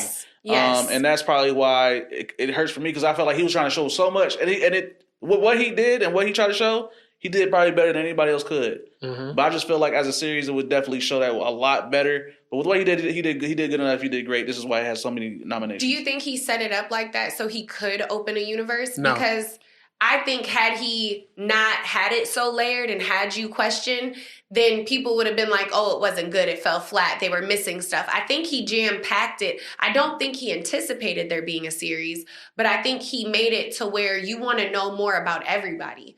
Like, there wasn't a character in there besides the KKK people at the end that I didn't care to learn more about. Like, y'all want to know about the Indians? I want to know about the Indians in there? I want to know about the natives that went missing. Because why were y'all on the hunt and then just to never be seen again? How did y'all know? And y'all warned people. I want to know about the Irishman. I want to know about the twins. I want to know about the baby. I want to know about the quadroon. Let's get into the hoodoo. I want to know the hoodoo. I want to know everything. Yeah. I feel like it really left you so no matter who you were, you felt something, you wanted to see more. And I think that's what was his plan. And then, everybody was like, this is a universe. Yeah, I don't think he plans to make more. I mean, he can make a universe. They're making more. So they are, but I don't know if he's going to be involved. He's probably especially with Warner Brothers technically owning the property and it going to Paramount. I don't know. But he gets it back in 25 years. He does. So once he gets it back, yes, but he sold it's essentially theirs. It's not his right now. It's theirs. So they can do whatever the fuck. They can do whatever they want, but if they don't hire him as a director, it's not going to do good, and that's exactly what's going to happen. It's not going to work. But from what he talked about with the movie, he went into the intention of this being it. He did not want to go into it with anything else. He said, this is it, one and done. Yeah. He didn't want to do anything else. And I think that's very important because like Kell said, I think it would have worked way better as a series. And I felt the same way that he did because it was like, he gave me something in the movie at the beginning especially, and I felt like, okay, he's opening up a world, and this is going to be really interesting because it's like you're giving me like black fantasy. Like when I say black, like African mysticism, not like just fantasy, but it's like a fantasy that leans towards black culture, mysticism, and everything from Africa. Get that in films. We don't get that. I think had he only done that, and this is why I think he's like playing chess. Had he only did that and stopped it, there wouldn't be this much buzz and hype and everything around it because other people wouldn't have felt connected. What you mean had he only done? Had he only did the beginning and then stopped and was like, okay, this is part one. What he did was good. I'm saying I wish he would have infused more of that into it because for me, the beginning was more interesting than the final act. When the vampires attacked is when I lost interest. Oh, wow. Yeah. That's when the movie kind of... I kind of lost interest. Because I don't like timepieces. Like, I don't need you to elaborate on some people picking cotton and some people it not. Wasn't that. Elaboration. It was the world that he kind of established, and then I feel like he kind of dropped it. Like the Indians, that was very interesting. The way he dropped the outside, vampire, and then he put his inside for the rest of the movie. Exactly, that's and that like it felt like you cut me off from the rest of your world that you were building. And did. Because I just needed to build connections so everybody I also wasn't seen. like I get the metaphorical sense of like music, and for me it just I don't know. There was like points where I was like I don't know, man, because like the vampire wanting the boy's powers so he could see his family, like that's one thing, but like that's it. That's all you wanted. You just want to see him again. They're not alive. He's not going to make them come back to life. All he can do is bridge the gap and you can see it. And I feel like that was an unexplored thing, right? You lost me. What do you mean when he wanted to see his family? That's what the vampire wanted the boy's ability to sing for. He wanted the ability to see. Because the boy could look into the future. He could see the future and the past. Yeah, he could. So he and the vampire saw that, and he wanted to be able to do the same thing that he could. But all it is seeing it. There was nothing else to that. You just see it. It's not like those people were actually there. Right. So the vampire lore, like I feel like there was an opportunity for vampire lore where it's like the vampire wanted them to join his commune, and he wanted that ability to essentially bring back the souls of his people and put them in those bodies. Right. So he would have turned the black people into essentially white Irish people. Right. That's what I was expecting, but that's not what it was. But that's what it gave. So I think maybe that was your interpretation, because that's what I got out of it. I didn't get he just wanted him to play while he watches the things dance around. I took it as he wanted to corral more vampires and then put those spirits in these new vampire bodies is what I think he just wanted to build a new family as well as see his old family. I don't think he was going to put those spirits, because his ability, like his singing ability we don't have any indication that he can do anything other than just show us. But he said he wanted his ability, and that was the reason. So I feel like they opened that door to see what else. But that's now you have to take your agency and say, okay, this is what it is, right? It's open to interpretation. I think he set the movie up to be open to interpretation for a lot of things, because it's definitely open up to, because there's a lot of like there's so many things. There's so much in there. Yeah. Which is why I felt like a series would easily would have been better, because like and understanding. It gave me the same. I don't think a series would have gotten the pass to be created, and I think that's what we're missing. Yeah. Lovecraft Country was the same thing, and they pulled it, and people begged for it to But that was not because of anybody but the woman who created it. Mm-hmm. So I don't know, but what I think is, had that been pitched, like just knowing the issues that he's had pitching movies and doing those things, I think had he pitched a series, it wouldn't have. I think he would have got it. I think they would have given it to him. I mean, he succeeded with this anyway. Like, I think they would give it. I think if he said, "I want to do a series like this," they would. They don't even want to give it the awards. Is what I'm saying. Like, I don't. It's going to get awards. No, don't think it's not going to get awards. It's getting awards. There's no way it goes without an award. It's going to get score. I think it'll get supporting actor. I don't know if it's going to get best actor. Personally, I don't think Michael B. Jordan. I do think he might be in the running. Him and Timothy. He might be in the running. Ethan Hawke, because Ethan Hawke is also in here. Ethan Hawke is the one I don't know. So Ethan Hawke is in a movie that's not nominated for Best Picture, but I've seen a couple clips of it. I've not seen the movie. I've seen a lot of clips of it. This is Ethan Hawke. The Blue Moon. This is Ethan Hawke in a role I've never seen him in. I already think he could. He plays as like a lyricist. Yeah, I think it's on Netflix. He writes like, I want to say like plays and shit like that, like musicals and shit like that. It's crazy. Like I was looking at this shit like Ethan Hawke from fucking. What was that movie? He was in like one vampire movie. He was in a bunch of shit back in the day, back in like the early 2000s. Mm-hmm. Like Ethan. Ethan Hawke is up there now. I think, ain't he? On this level. I thought he did movies. I don't know. He's doing Black Phone, ain't he? Ethan Hawke has been in a lot of stuff. Yeah, he's been in a lot of shit. I'm just saying, like in terms of like critically acclaimed shit. I don't know. Moon Knight. He was in Moon Knight. Yeah, that's when I feel like he came back on some shit, like because he was. I don't know. I think Training Day, like it is definitely between those three though. It is definitely between Michael B, Timothy, and Ethan Hawke. Yeah. So, now, what I do think Sinners will win is best score, best cinematography, and best original screenplay. I don't think it's gonna get best original screenplay. Yeah, I think it deserves them. I think it'll get those. We'll see. It has 16 nominations. It's already won awards. It's got to win something. Yeah, as it is. I mean, they didn't get nominated in the BAFTAs because that's the British awards. It's not a British film. Yeah, but still got called names. I mean, that was a dude with Tourette's. And then Google.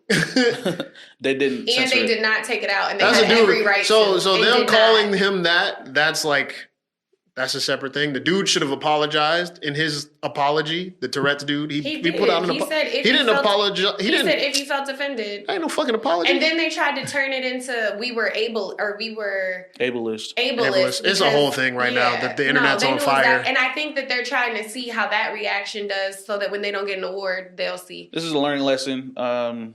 For everybody to know. I don't think there's any Tourette's way. And just in terms of just saying slurs out in public and thinking that people ain't supposed to say nothing. I'd be surprised if Sinners didn't win the categories that I at least said there. Buckle up to be surprised. I'd be surprised. What do y'all rate it overall? Give it a pure 8. Pure 10. 10 out of 10. Chef's kiss. Yeah, I think I had an 8.5. It's very Dusk Till Dawn-ish for me, so. Like the movie Dusk Till Dawn? Get the fuck. What's next? You know what I'm saying? Shout out Quentin Tarantino. What's next? Last movie is my dark horse. I was really surprised about this movie because I did not expect for me to like this movie. The drip. No, it's not even just the drip. It's really the entire, just the aesthetic of the whole fucking movie. Train Dreams. Basically a story of just basically a logger back in, I want to say early 1900. Well, probably like 1940s. I want to say 1940s in America, around Washington area where there's a lot of trees and they was chopping trees down and shit. That sounds so great. Like, why am I watching a lumberjack for 2 hours? Would you think I would sit down and watch a lumberjack movie for 2 hours? I mean, it's what's given. So when did it give? I did it because it was on his list, but when I watched it, I was like, yo, this shit's pretty fucking good. You said it's all good, so what was so good about it? Help sell me. So it was like a day in the life of a lumberjack in the woods. As he starts, and then like throughout his career as a lumberjack, you know what I'm saying? Because he was an orphan. He got a job doing, lumberjack shit. So what they had to do is they basically took a train throughout the seasons. They would go chop trees for months on end, you know what I'm saying? And come back, collect the money, chill for a little bit, go right back out and do the same thing. So you did watch a movie about a lumberjack? Yeah, but I don't think it's going to the vibe for you because it's essentially a period piece. Yeah, I wouldn't recommend. This is not something I could recommend to everybody. You know what I'm saying? Like, it's essentially a period piece. It focuses on 100% that period.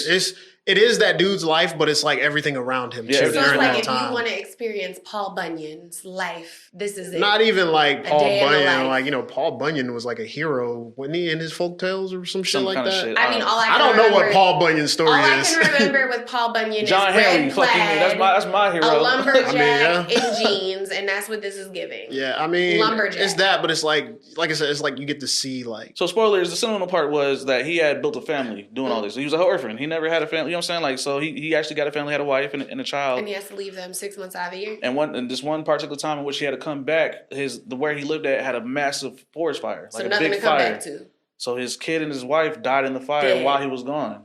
Damn. And he's thinking they're going to come back, or they had escaped and they're going to come back. So he's literally there wallowing for, I want to say about a year or some change, waiting for them to come back. Eventually he has people in the town because, he's coming back to the town every time and they know who he is, but he doesn't talk to anybody. One very important thing here too that he doesn't mention is leading up to this, you get an idea of like his family life. Mm-hmm. You see him going back and forth between work and the family. It's very similar to Hamnet. He has to choose between, I got to go make this money for my family or I'm going to stay. And his wife even says, take us with you. And he's like, I don't know if I want to do that. It's dangerous. And then you get to see the dangers. People dying. People are dying. And you don't realize this. People fucking die just walking because they're like big ass branches just falling on people's heads and shit. Yeah. So it's like, damn. Or just any other crazy shit. There was an Asian dude working with him.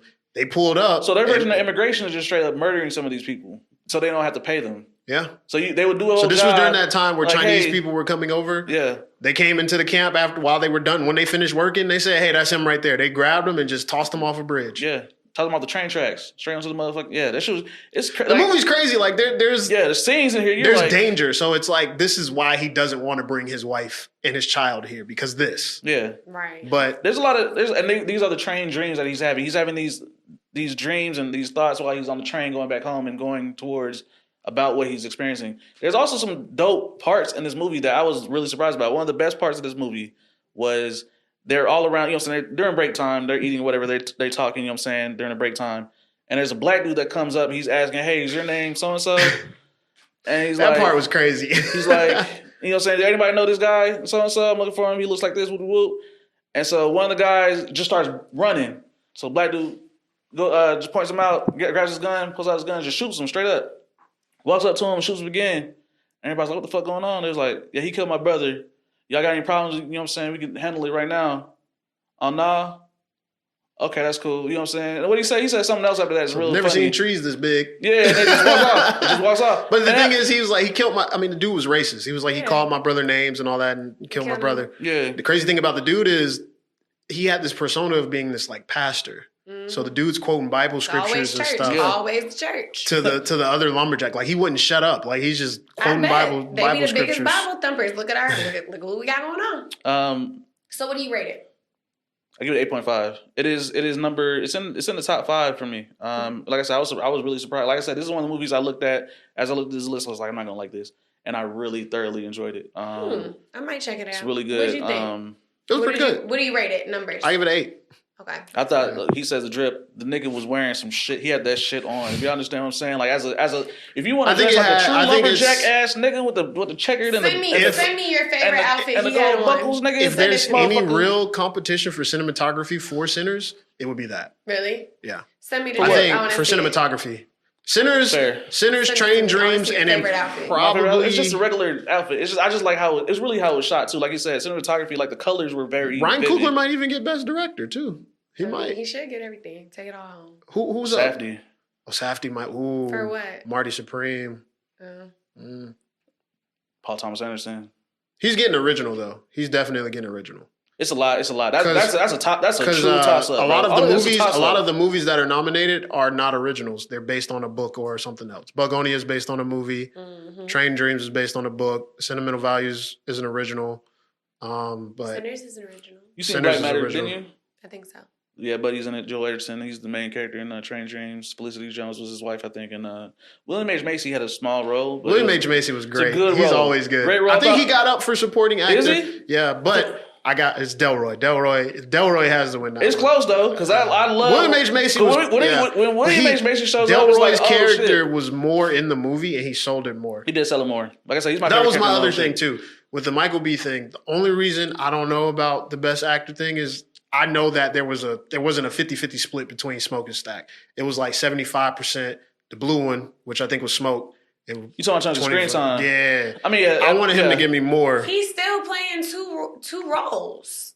Yeah. I mean, yeah, for sure. You know, y'all some critics. But Lindsay Lohan played 2 roles. Dressed the same, acted the same. One had a ponytail and one did not. Who else? Some other people did it too. What's her name? Did not like this. Hardy. Tom Hardy did play. Yeah. Venom? No. Nah. Well, yeah, the dude from Venom. Yeah, but he played 2 brothers. Yeah, when? A couple years back. Yeah, it was same shit actually. Yeah, it is the same shit. 2 gangster brothers. That's what I thought of when I first seen that shit. Yeah, 2 gangster brothers. In fact, one of them had glasses on, and I think that movie was nominated. Talk very proper and shit. The other one was on some real gangster shit. Yeah. I need to see it because I don't know what you're talking about. But I feel like that's a good movie too. You should watch I don't think he. I think he genuinely.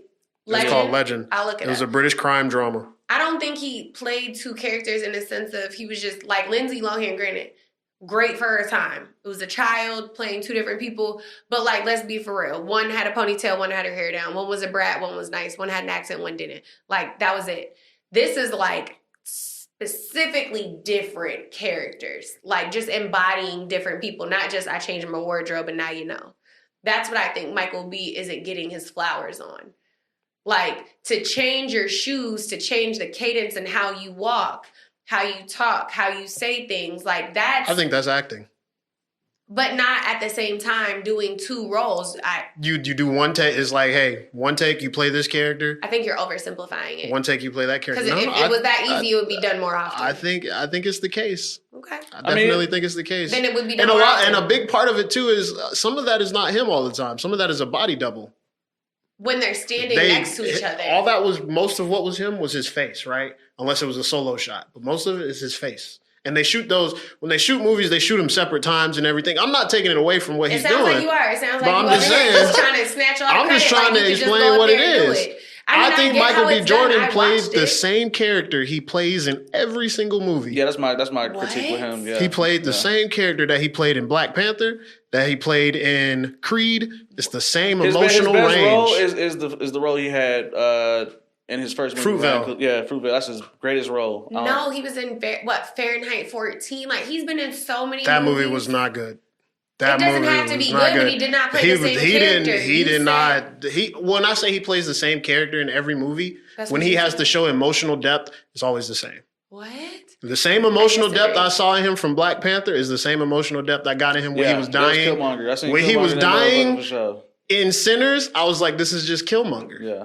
It was the same exact it's not his fault because that's just what he was written to do. That's what he does. What he has to do. You know what I'm saying? So it's not like he was given. I look forward to the next movie he gonna be. I watch every Michael B movie. He ain't watched the Creeds. I fucking love the Creed movies, but he's the same character. I've seen them all. But you know what I'm saying? I think it's the same shit low key with Will Smith for real. I know niggas really gonna hate that. Will Smith definitely gives you the same emotional role. Men in Black. But I'ma still watch these niggas movies. Exactly. You know what I'm saying? So now, if Michael B win, shout out. If you don't, see, this is why I wish Jonathan Majors was still in. See, niggas fucking. See, now that's a. They're killing the real. He would have killed that shit. Actors, you thought he was a really good actor? Yes. Hell yeah. He was on the way. He was on the way. Jonathan Majors is on the way. Or is a good actor. So when Buddy, what's his name? He was on the way to getting an award so Buddy, he's a good actor. What was Buddy's name that was on Black Panther? Who was Black Panther? Chadwick was like number 1 too. Right, like that was debate. When he died, I thought, it's Jonathan Majors' time to really take the top spot, like undisputed. And now that shit happened. Now it's just open.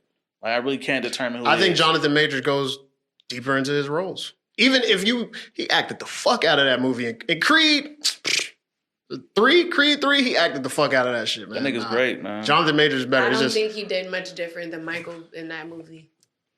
That's crazy because Creed was. Yeah, man. I'm gonna be honest, like because of the competition and Best Actor, I feel like it is open for interpretation. If he won, I would not be surprised, honestly. Yeah, it's those three. Like you said, it's between those three characters, and they were decent characters. You know what I'm saying? Or whether did they blow me out the water? Decent. Nah, but they were good enough to win that award compared to his competition. Ethan Hawke, like I said, I didn't see the movie, so I can't. From the clips, it looked amazing, but. Yeah. I'm curious to see how the Oscars go. I'm curious to see who wins what and how it transpires. But I need to bring some movies to the table. I would love to see the Ashley list. We need to have we gotta see the Ashley list. I need to sit down and compile a list. Because Materialist was good. I was like, okay, this is why we've gotten to this. Because when you said go watch Materialist, and I watched it, I was like, okay, this is a good movie. Because I would have never watched this shit. And I watched it, and I was pleasantly surprised. I was pleasantly surprised. I was like, this is a pretty good movie. Same. The acting was subpar, but the story was great. Yeah, the whole shit was amazing. The acting was terrible. I feel like she acts the same in everything. So they already know. People already know she don't know how to do her shit. She has been the same Dakota character. Johnson? She's been the exact same character since 50 Shades. Yeah. Oh yeah, she was. Yeah. Okay. Hi. You love me? And I thought she was just like that. I thought she was just like that because she was just playing her role. Her interviews are hilarious. So and I realized she does that shit in every fucking movie. I'm like, damn. Every single movie. The movie with Sydney Sweeney, Dark Web, Madam Web. Yeah, she was in that shit. Yeah. She always, that movie in my just opinion, fucking sucked. The movie sucked acting, everything was bad. But her character, she's the same person in every movie, just a different script. So I'm gonna say, like I said, my personal favorite was Begonia out of all 10. No. Because the main reason why is because that is one of the movies I would watch again. With no problems. And I'll up it instead of a 4. I'll say like a 5-6. Because they did do good in some parts. I guess I was just letting my hate for them wasting my time dictate how I felt. For sure. Yeah. Do I think it's gonna win? Probably not. I think the one that I think is gonna win will probably be One Battle After Another. It's an ensemble cast, has too many people involved. They've been throwing the fuck out of it. It'll be One Battle or Marty Supreme. Or Marty Supreme, yeah, facts. But if Sinners wins, that'll be like the biggest. Oh my god! Like I'm surprised they gave them it. Their flowers, but they definitely. I think he gonna get it because there was a movie where a black director did it. 2 years ago? What? American Fiction. And I didn't think American Fiction was getting anything. And American Fiction had no visibility. Black people did not watch that movie. I don't even know what that is. Exactly, and that's a really fucking good movie. And this is the thing about black folk. I feel like we have a lot of shit that's like, in my opinion, great, solid content that's not only moving us forward culturally and just in general. We don't watch that shit. Atlanta's one of them. You know what I'm saying? Like, I think it's not pushed. I don't think it's that we don't watch it because I've never heard of that movie that you're talking about. I don't think it was American pushed. Fiction was not pushed. No. It wasn't absolutely right. Was it like Sinners? No. We didn't watch it till after it won an award. I don't think Sinners was gonna get pushed had we not voiced up. I don't think Sinners was pushed. I think every movie Ryan Coogler makes though. Ryan Coogler he's literally being propped up. But sure. I don't think that it's the advertisement that does Ryan Coogler's movies. I think it was the word of mouth. Yeah. Because what what happens is you've already seen a track record. So now it's like, yes, we need to see this. Doesn't matter. Like, I don't think when people hear that there's a new Avengers movie out, they're looking to see who the director is and who this. Some people might, but you hear there's an Avengers movie, so you're like, I'm going to go see it. So I think it's the same with Ryan. He's gotten that notoriety where it's like, this is Ryan Coogler, we're going to see it. Mm-hmm. But then I thought when people saw it and it was good, it was like, yo, you got to see it. Like, I remember more word of mouth than anything. But I still don't think they're going to give him his flowers. I hope he does. I think so. Hope I do. I wouldn't be surprised, honestly, if any of these won. I'm just being real. Like I said, all these movies are in the damn same range. I'd be surprised if Sentimental Dreams or Sentimental Values wins. I wouldn't. Some of these movies how do you explain? You explain it in the best way I do, but like best picture as a best picture. I'm talking about as a best picture. Yeah, I mean, I'd be surprised, but I do get why they're nominated. Yeah, like I said, that's what I'm saying. I get why they're nominated. I need to see y'all process. I need to Google tonight. I'm gonna look up the process because I feel like it's 3 of y'all up there just picking movies that you see fit, and I need to know what the voting process is for this because I feel like y'all bullshitted it. I think it's a collective. Yeah, the Academy is a bunch of people. Yeah, I need to know who. There's a bunch of people. Who? Actors, like directors. Ain't like 100 people? Actors, directors, regular people. I think there's a list so you can look it up, though. Yeah, I'm going to Google it. Yeah. Because I need to know, because these movies seem dumb. Frankenstein, like I said, I'll probably watch that again. Like I said, thinking about like the graphics and everything, that was just a beautiful movie. As much as I like that movie, I know that movie's not winning either. It's not. I don't know. Shape of Water won. He didn't. I'd be surprised. Shape of Water was good. If Frankenstein wins, I'd be surprised. You like Shape of Water? Yeah. Yeah. What did you guys think was your best movie out of the whole list? And what awards do you guys think that they're going to take home? Because clearly we cannot agree on. Well, I mean, I said it. I said what I think is going to win what, honestly. Frankenstein was the one I think is going to win, but there's nothing else besides makeup, I think. And What, Frankenstein's going to win makeup? I think Sinners is going to take makeup. I think Sinners should take makeup because it was a lot. I think the outfits were on point in Sinners. Like their fits were on point. Yeah, that shit on. Their fits were on point. I'm ready to see how it goes. I hope that they don't disappoint me, and I hope that everybody gets the awards that they deserve. And congrats to all the actors and all the directors and everybody that put everything together. Granted, y'all do need to turn the lights up, but I know it's not an easy job, and I know that we've had the writers' strikes, and with AI and everything coming up, it's hard. But I do appreciate new work still being put out. Because if not, I wouldn't have anything to complain about.